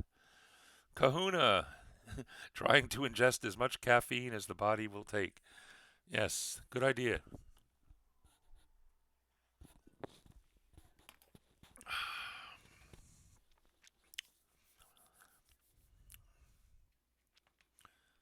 Yeah, somebody else was saying, was it? Yeah, editing, especially the typos and extra words or half words and things. Yeah, it's like whack-a-mole. Um, I've had articles. I've read them 5 times. I'm sure I've caught everything. I give it to somebody, and there's one on the line 2 before you get to the first one. Um, yeah, they're always there. Okay, so Scribe, you say, yeah, it's supposed to have a picture, but you can't seem to get it to work. You said picture in the sidebar, or a picture in the main body to make this to balance it out with the sidebar.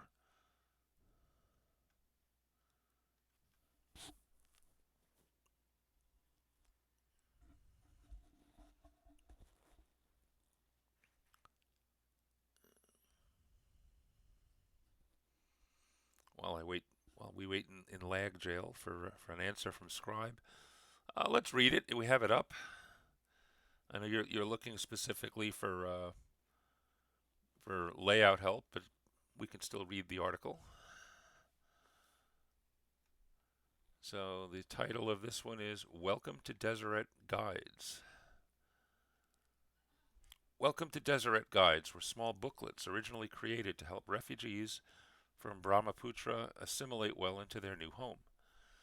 They contain basic vocabulary and phrases, maps, and contact information for basic services.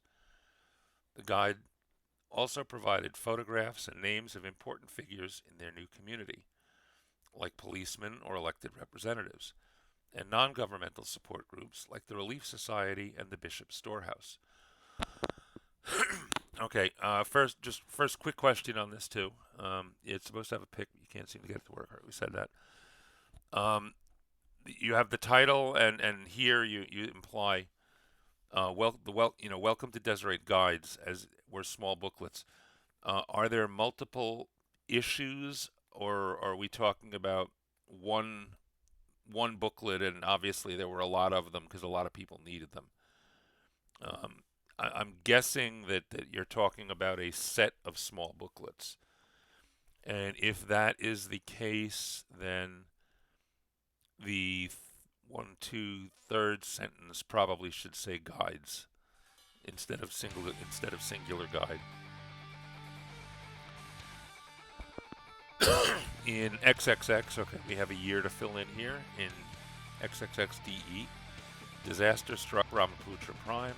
An asteroid over 2 kilometers wide, locally known as Shiva's Comet, struck Brahmaputra Prime. The resulting shockwave leveled ecosystems planet-wide and destroyed critical systems and equipment necessary for the survival, probably, of the colony. Colony leadership enacted draconian food and water rationing, but it was readily apparent to everyone that unless something changed, and soon, the colony would die out. Around a year after Shiva's Comet, the DDS Albatross arrived in system. A rough agreement would be established to move as many refugees as possible to Deseret. You don't think this chat is updating? That's interesting. I do see your message that says I don't think this chat is... Oh, wait, there's more. Oh, you got the pic to work. You can refresh it. Looks like there is a delay. I know I personally have terrible lag, but I will refresh this now. So we can see the picture.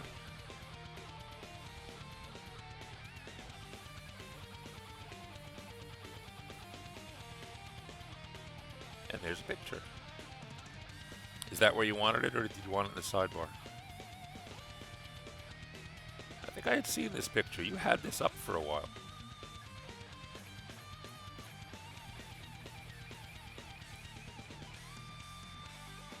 Looks like it all came in at the same time. Yeah,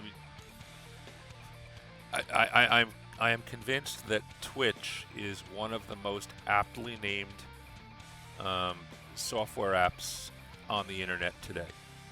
So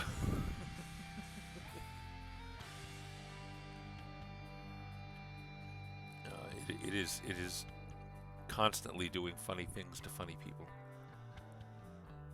So where were we? We did the first paragraph of need. Leaders on Deseret became concerned over how to adequately provide for and assimilate thousands of refugees from a society they had almost no frame of reference for. Although the Desereti government was mobilized under the leadership of President Gideon Caldwell, nothing of this scale had ever happened before. It was clear that the government was not prepared. Creation process. Responding to the need communicated by the Desereti federal government, the LDS Church mobilized its members. You do not want the apostrophe in "its" there. Mobilized its members to receive their new members. If you do not have an assignment from your leadership, there is a problem. If you are not finding ways on your own to be productively engaged, there is a problem. If you are not committing your hearts and souls to receiving your brothers and sisters in need, there is a problem. Fix it. I like that. Jeffrey Olson, stake president of the Tomata Maize Stake. As the refugees were placed in temporary holding camps, the LDS Relief Society created a system of crafting welcoming guides specific to the needs of each family. At each station, an individual or family, you probably want pick one, singular or plural. Either individuals or families, or an individual or family, and then either was or were accordingly. Questioned over different skills or needs they possessed, starting with the paper front and back cover containing the assigned housing. Each station would print out relevant information and place them inside. At the final station, the collection of papers would be bound together into a softcover book. Well, that's nice.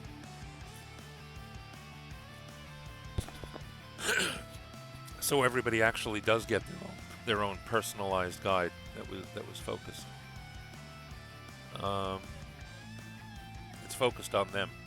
I like it. Information provided. Each guide was constructed roughly but specifically to the needs of each individual and family. The information it provided covered, I assume, a vast range of topics, or some word like covered. Examples of topics covered are location of the nearest grocery stores and average prices for the most common goods, contact information for utility services, contact information for emergency services such as firefighters and police, contact information for non-governmental support groups such as the Relief Society and the Bishop's Storehouse, list of career-relevant companies and contact info for their hiring departments, photographs and names of each store owner or police officer that worked within 5 blocks of their homes. That's interesting. Contact information for their home's elected representatives, and basic vocabulary and phrase dictionary for Burmese English communication. Legacy. Shortly after the first few waves from Brahmaputra, the development of digital tools led to the streamlining of the immigration process. An official Welcome to Deseret guidebook was created, and the federal government no longer needed to rely on the volunteer work of the LDS Church. Original Welcome to Deseret guides became cherished family heirlooms, though few remain in good condition because of how often they were used. In fill-in-the-blank DE, Rivendell voted to include information kiosks in all blocks of the city in order to provide much of the information covered in the original guides. Within a decade, all cities on Deseret had passed similar laws, and federal funding was allocated for their construction.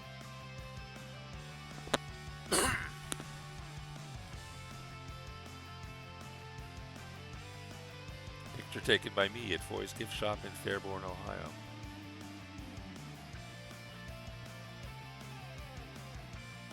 But it's a good example. I like it.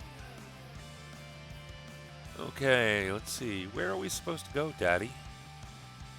Keenathu made sure to fix a smile on his face before looking down at his daughter. Yadinar stood shoulder to shoulder with her twin Thanda, each keeping a firm grip on one of the hands of their younger brother, Kong. We just need to follow the line here until we talk to one of the volunteers. And then... Keen paused as the line moved, and he shepherded his family along. And then we will learn where our new home will be. Yadinar looked like she had more questions, but instead of asking them, she focused her attention on cleaning drool off her brother's face. Keena tried to make eye contact with Phil, his wife, turning back around to the front when she gave no sign that she was aware of her surroundings. She remained in the same daze she had been in ever since the meteor fell on Brahmaputra.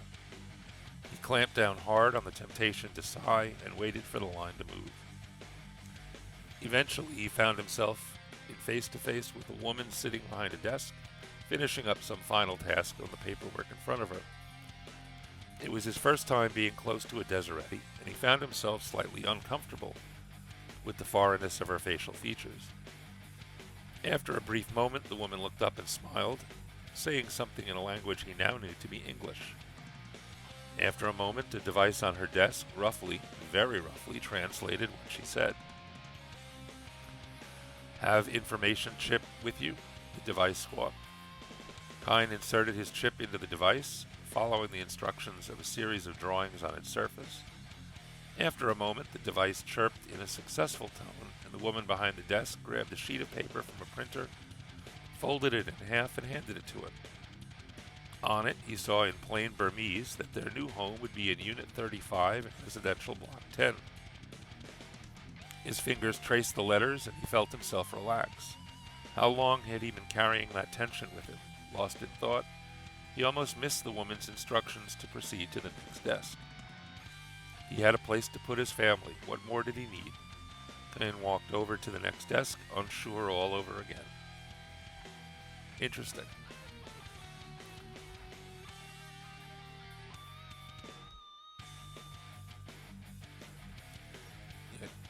Ellis Island of the future, I guess.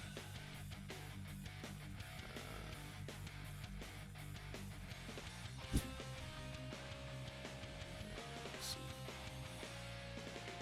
Looks like it all came at the same time. No, that's brand new. I took it over the weekend.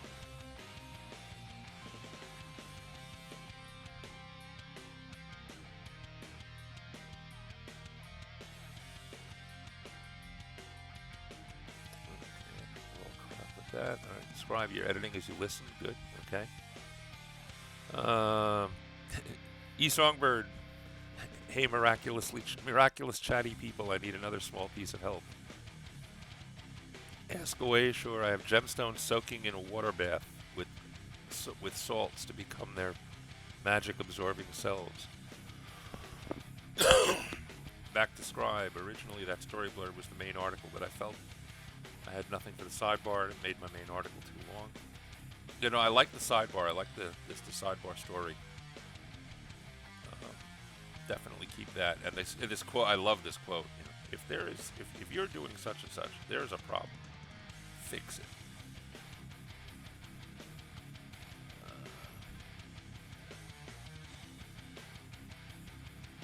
Okay, so we're looking for an alternative to salts, to a salt bath.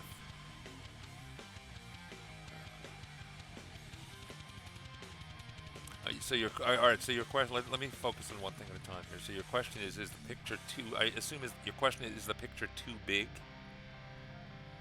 Is it too much? Because one thing you could do,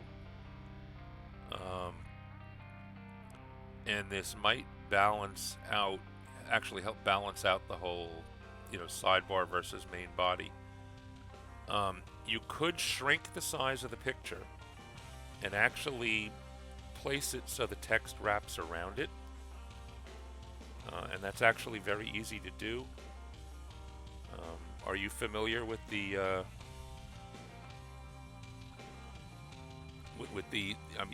you know how to, obviously you know how to grab an image tag and drop it into the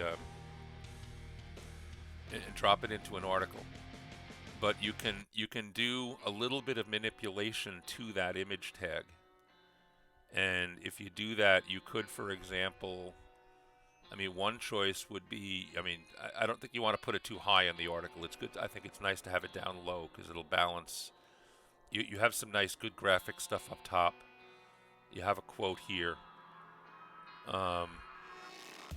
What you could do, and this might actually fit nicely.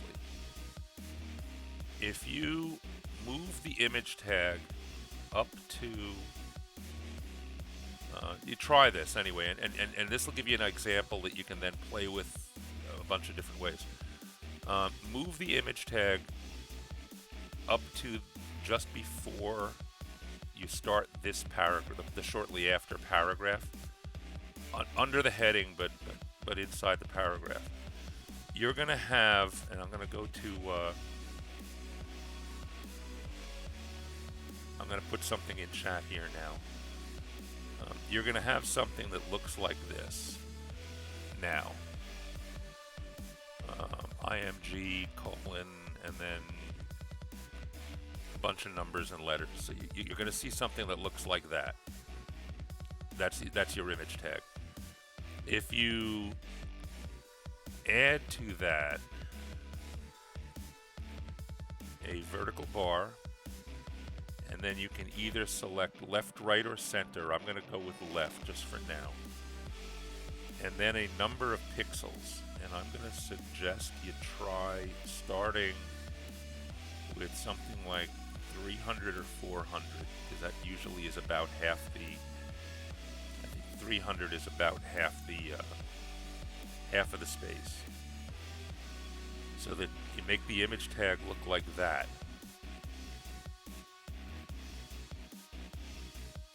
Oh, is everybody else frozen video? I'm broadcasting. I appear to be anyway, so it might just be you.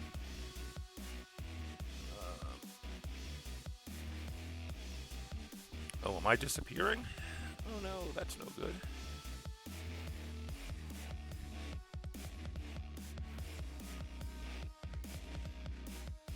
Alright, so the audio is fine, but the video is down. Great. Welcome to Twitch. I actually put. If you're not seeing chat, is the chat working for you guys or not? I'm checking my stream manager to see if it knows what's up. Why is that up?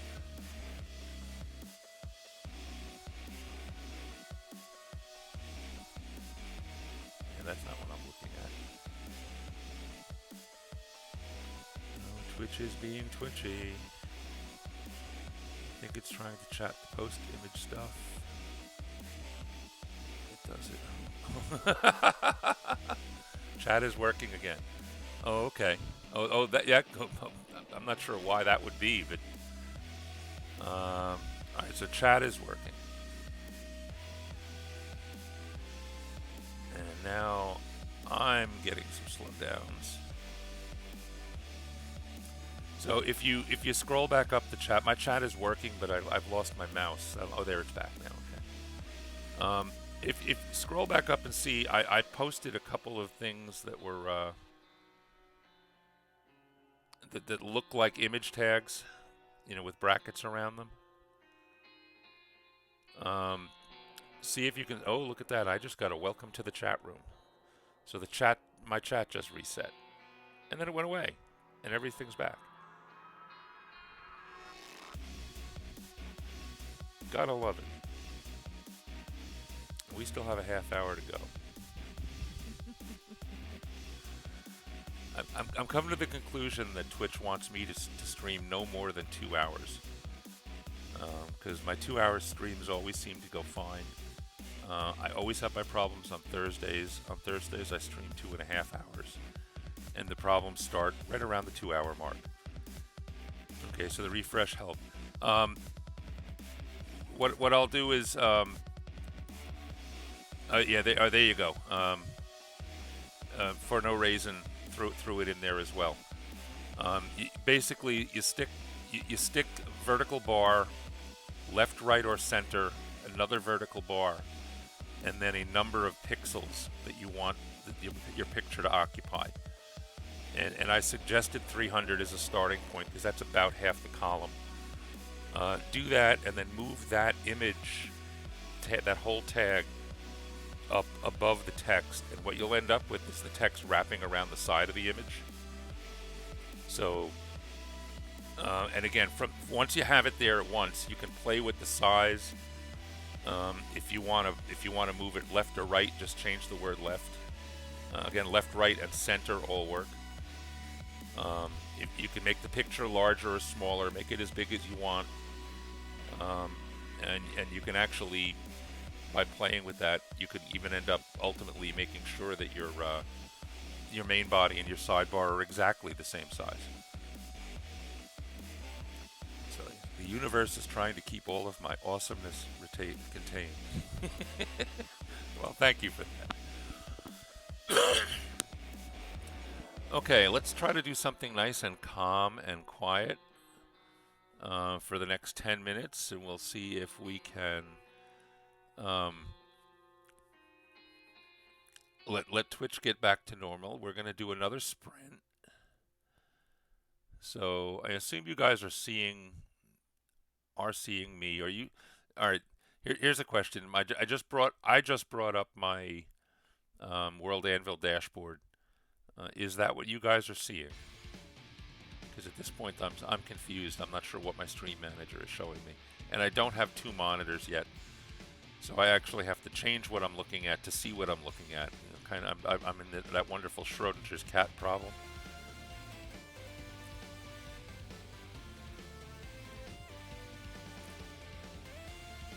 Who's doing CSS editing? Let's see. Yeah, this doesn't count as CSS. This is just for Scribe. For Scribe, this technically is just BB code, I guess. For no reason, I was manually adjusting your paragraphs. Wish you knew about that. I guess you get to go through all your articles again. Yeah. The one thing important about it, the order of the arguments is important. You have to specify left, right, or center if you want to specify the font, the pixel size. You don't need to if you don't care about the pixel size. Like if you know your picture only is 300 pixels, you can leave off the pixel argument and just go with one vertical bar and then left, right, or center. But you can't. If you want to specify the size, you have to specify the location. So that's the other important thing. Okay, so yeah, nice. Okay, so everybody's seeing what I'm seeing on screen. That's good. I'm happy. So everybody, we're going to get ready. We're going to do one more sprint, and then hopefully we'll do one more, at least one more read. Let me get my timer up.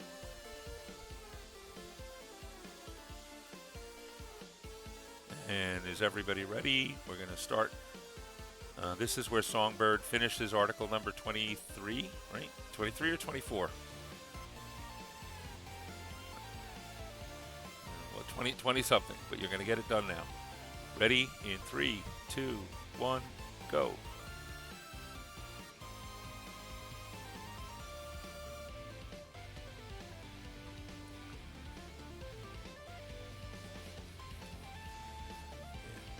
Definitely need to have two monitors to do this stuff right.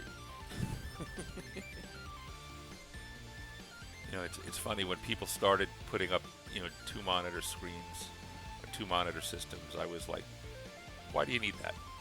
It's just more clutter. It's just more desktop clutter. You're going to have more things open. You're not going to know where anything is. You're going to get confused. You're going to get lost. Now I know why you need that. Especially for things like it. Not just for this. I'm running into the same problem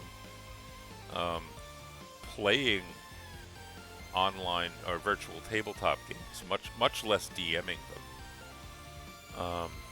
Even as a player, having the tabletop map up and having my character sheet up on the same screen is constantly a hassle. As a DM, it is practically impossible because I have those things. I need like half a dozen NPC sheets up.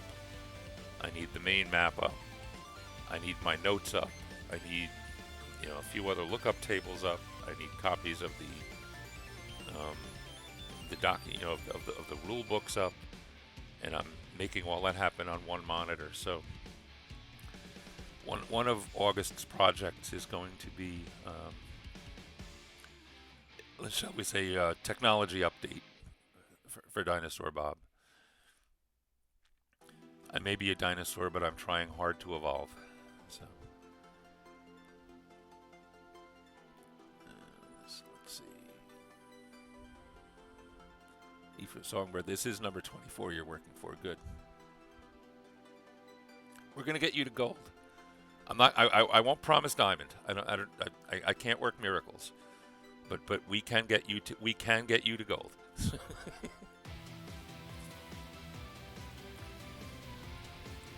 You can get you to diamond.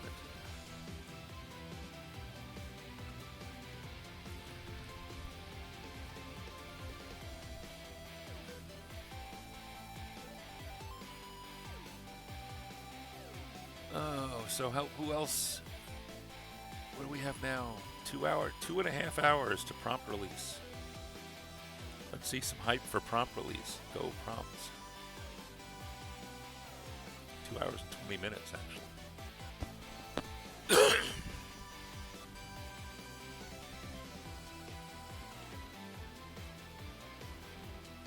So has everybody started writing their military conflict article yet?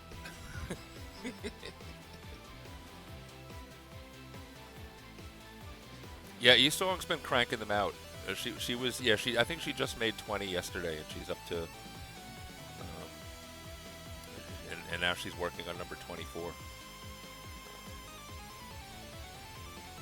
You know, I've been pushing her hard, and I hope she realizes, you know, that I'm doing this in a good-natured fashion. But you know, every time I ask her, you know, what are you up to? I've been adding 1 or 2 to the count that I'm asking for. You know, I knew she was working on number 20, and I asked her, so have you finished 22 yet? You know, and when she finally was working on 21, I was like, well, you're on 23 now, right? So I'm keeping. I kind of know where you are, and I'm kind of working my way up. And like I said, it's good-natured. You'll do what you can do.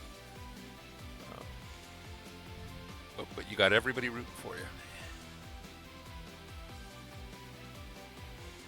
Diamond prompts, hype. Dazzly Cat. What are your? Let's see. You got cats. You got music.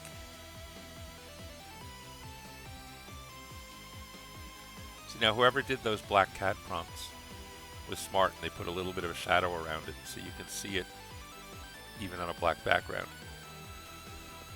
How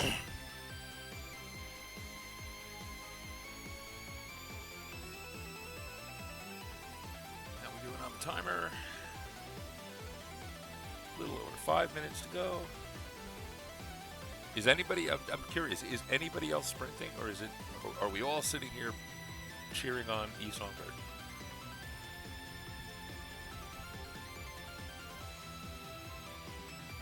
Scribe, you're still working toward gold too, right? You don't have your 30 done, do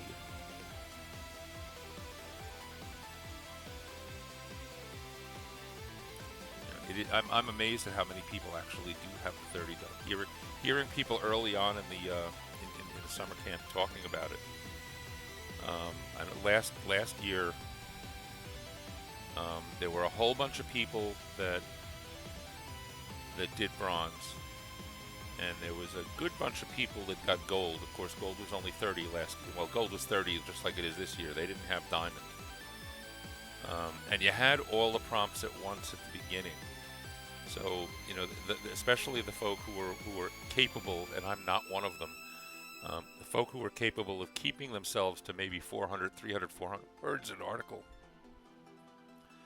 You could crank through all 30, and then, you know, in like half the month, and then have half the month to edit.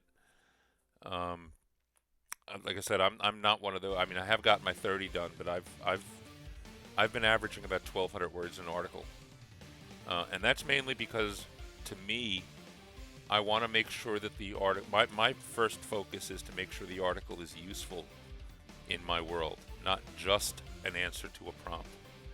But that's just me. You know, again, there's lots of ways to attack every one of these competitions. And the most important part of that is to realize that it's not a competition. We're not competing against each other.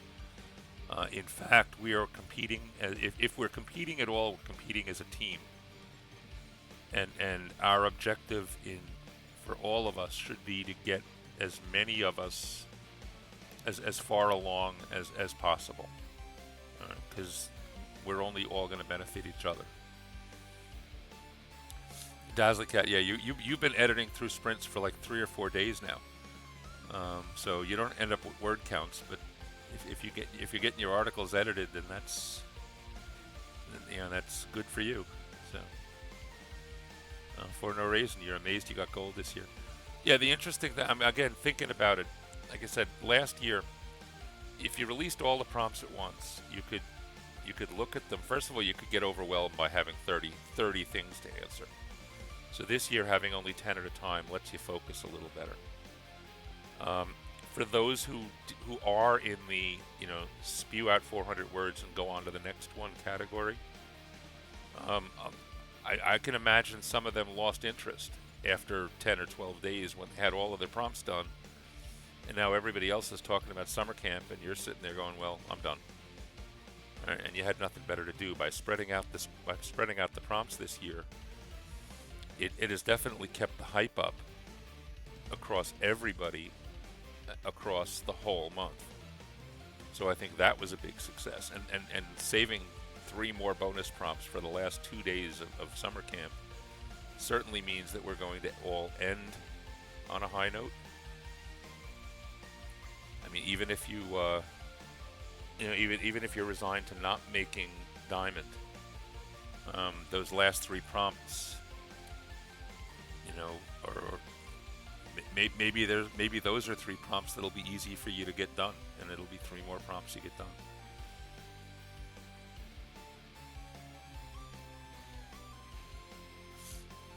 Let's see, a little over a minute to go in the sprint.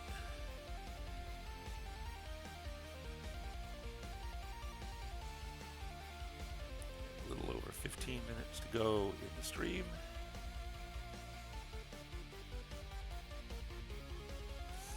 Dare I check my users in chat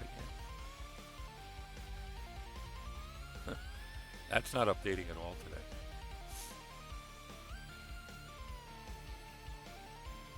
That's interesting.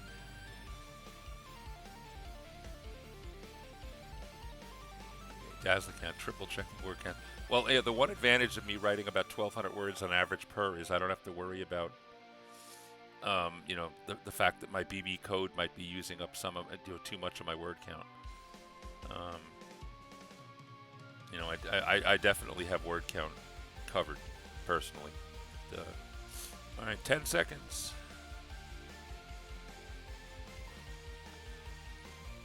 3, 2, 1. Time's up.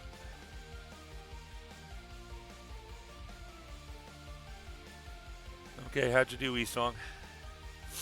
And anybody else out there, how'd you do? If you were actually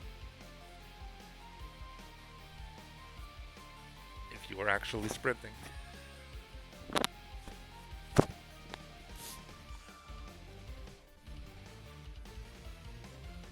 What other parts of I'm in the northeast of the United States. Where else is having horrible allergies times this time of year?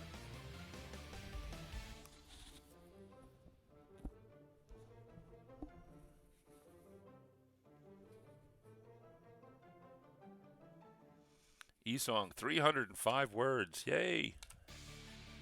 So that article's done, right? Good enough to finish.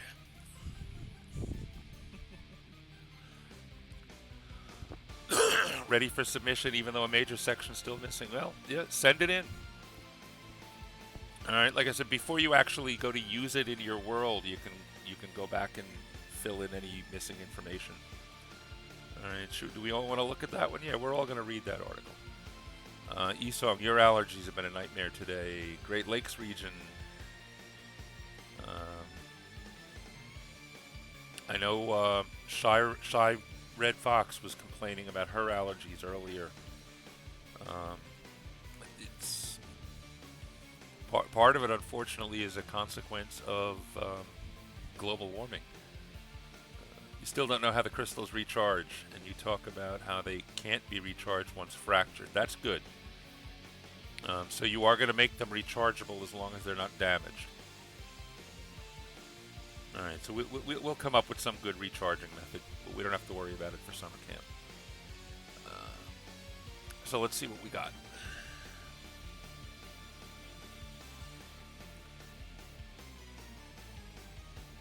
Okay, we have the E-Song bird cheering section. Everybody ready to go?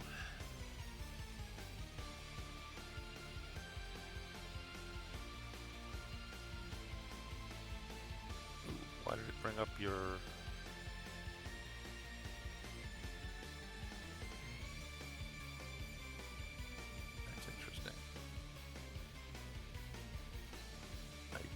on your whole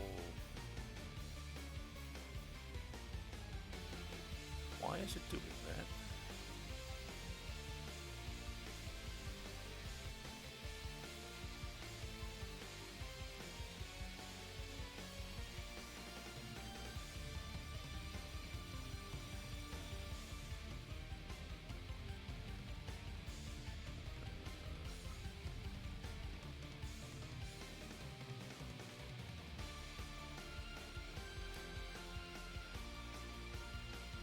Ooh. I don't know what's going on, but World Anvil keeps redirecting me back to your homepage.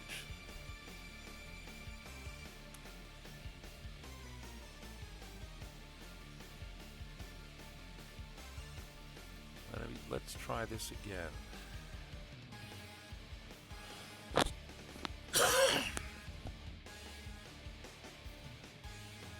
Get a tab open.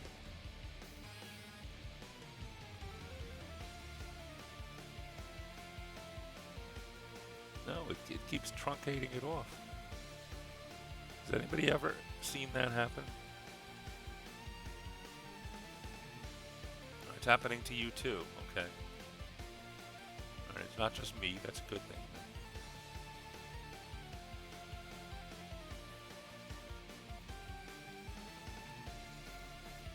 You had it open in public before, we were all watching it before.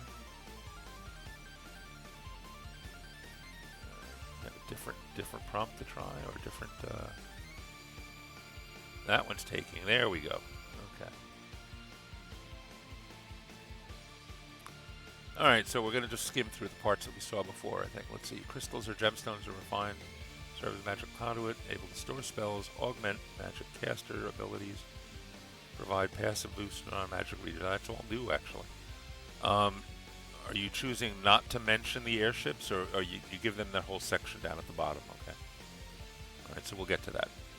Gemstones are found in the high mountain mines. There are several kinds of gemstones. The most commonly found are emeralds, followed by opals. Blue sapphire gemstones are the most rare and desirable, and are usually found once every few months. Dwarven miners who discover small pocket blue sapphires get a small bonus and 2 paid days off, which they spend at the tavern. From gem to crystal, gemstones are not automatically crystals, though few mining companies are foolish enough to ignore the high price royal sorcerers will pay for raw blue sapphire. For a gemstone to become a crystal, it must be refined through a closely protected ritual process. The gemstones are placed in a pool of water taken from the inhospitable Hool marshes. The marsh water eats away at the gemstone, drawing away the natural impurities until the crystal forms a specific prism shape. The more sides the crystal has, the more magic and power it is able to hold. Okay, we'll ignore basic physics there, but it's a good fantasy imagery, so we're going to go with that. Crystal strength. The type of gem used does not necessarily equate to the strength of the crystal, but over time some commonalities have appeared. Emerald gems tend to form a pyramid, which provides the least amount of power. This is the shape average commoner associates with crystals. Opal gems will usually form an 8-sided octahedron, though they will occasionally form pyramids. Blue sapphire gems are the most rare and are the only gems known to form a 12-sided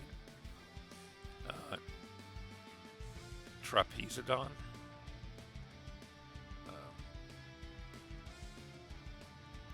Are we talking about a 12-sided die shape? Or is it a different shape for you? Because if it's a 12-sided die shape, it is a... Alright, who remembers the name? Who remembers the official name for a 12-sided regular polygon? I'm remembering the 20-sided. I'm not remembering the 12-sided. King Scotty has tried to use the crystals to power the hummingbird airships. Unfortunately, they react poorly to high atmospheric conditions.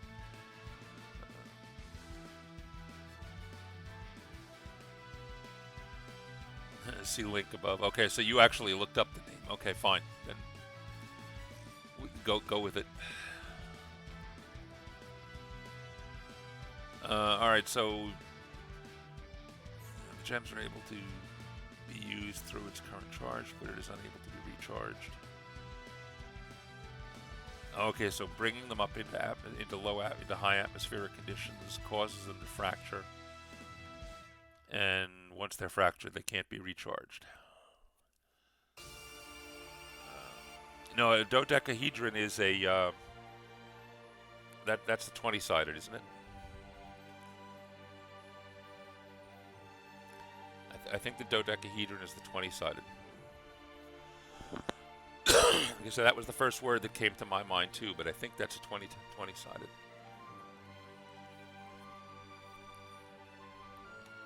Which is the last of the regular polygons. All right, so you have a little, well, good enough to submit. You have a couple of little typos or things here. There was I think there was something. There was a space up here where you had an extra space in a word, or just do a quick skim through it. The gem is able to be used through its current charge, but is unable to be recharged.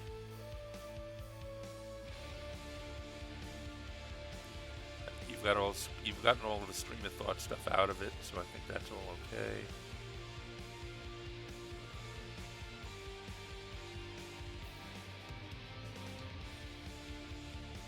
I think everything else is good. Yeah, submit it. Send it in.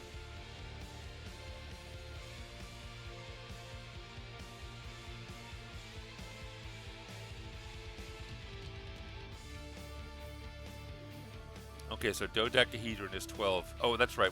What's 20? Is icosahedron? 20-sided is icosahedron, maybe?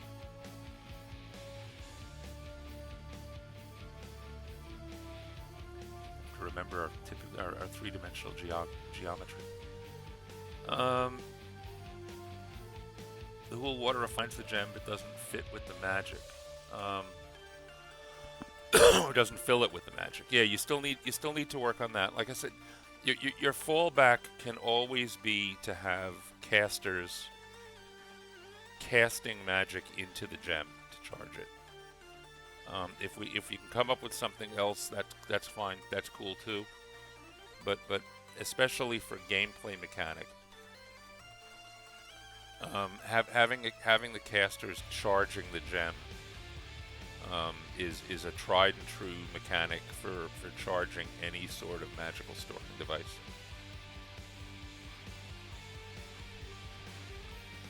So, yep, there it is. Okay, icosahedron is 20-sided, dodecahedron is 12-sided. Okay.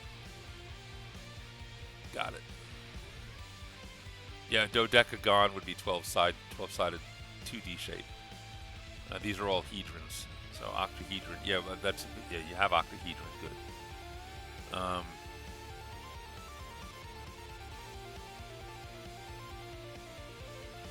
Right, we won't get into that detail, but I guess the other question that comes up when you say pyramid, are you talking a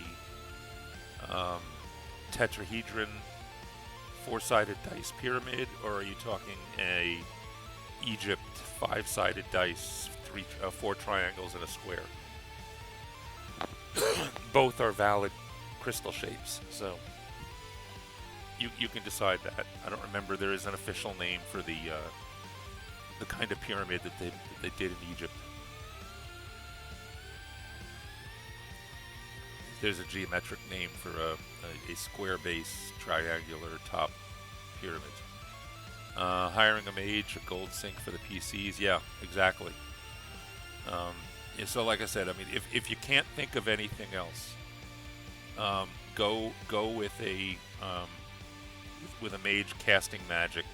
If you want to embellish it a bit more, I've done this actually in campaigns. Require that it be floating in a bath of some special liquid, whether it's just water or water with 2 drops of essence of ether or who knows, whatever else.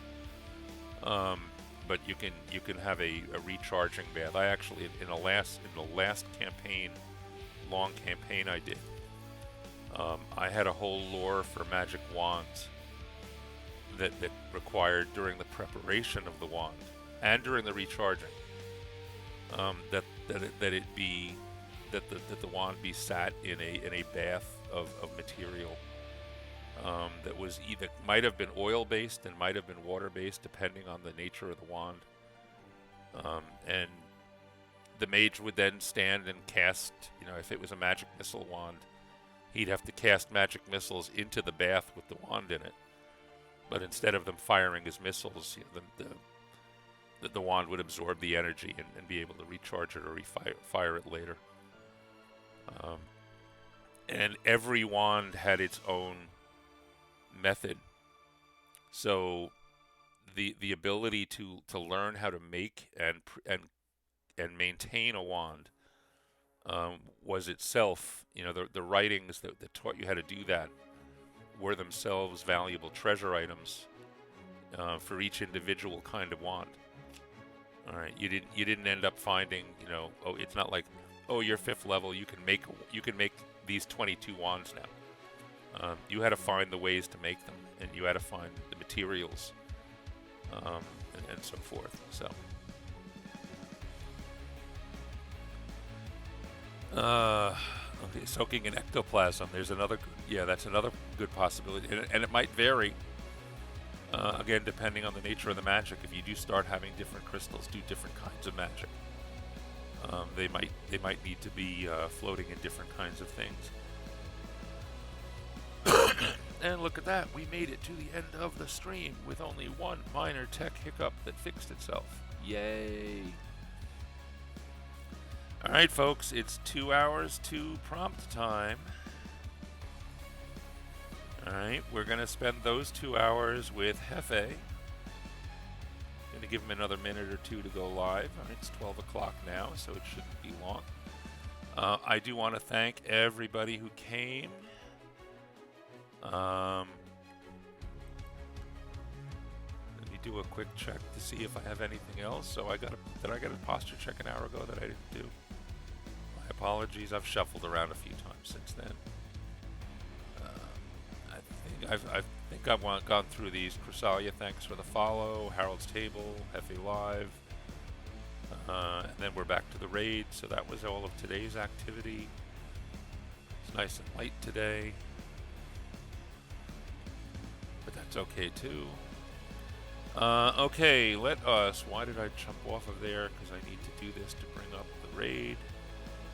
Let us see if Hefe is up and running yet. He is. I don't know if anybody wants to look over. Oh, E-hydrate one last time. Okay, folks. Remember, diamond or bust. My raid call is...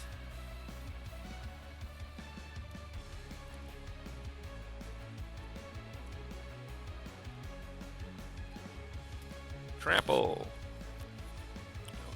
And by the way, if I make it to my 3rd emote sub level, the 3rd emote will be a raid emote that will feature trampling dino legs, spelling out the word raid. So, if anybody wants to help me get there, feel free. And having said that, we're going to start the raid now.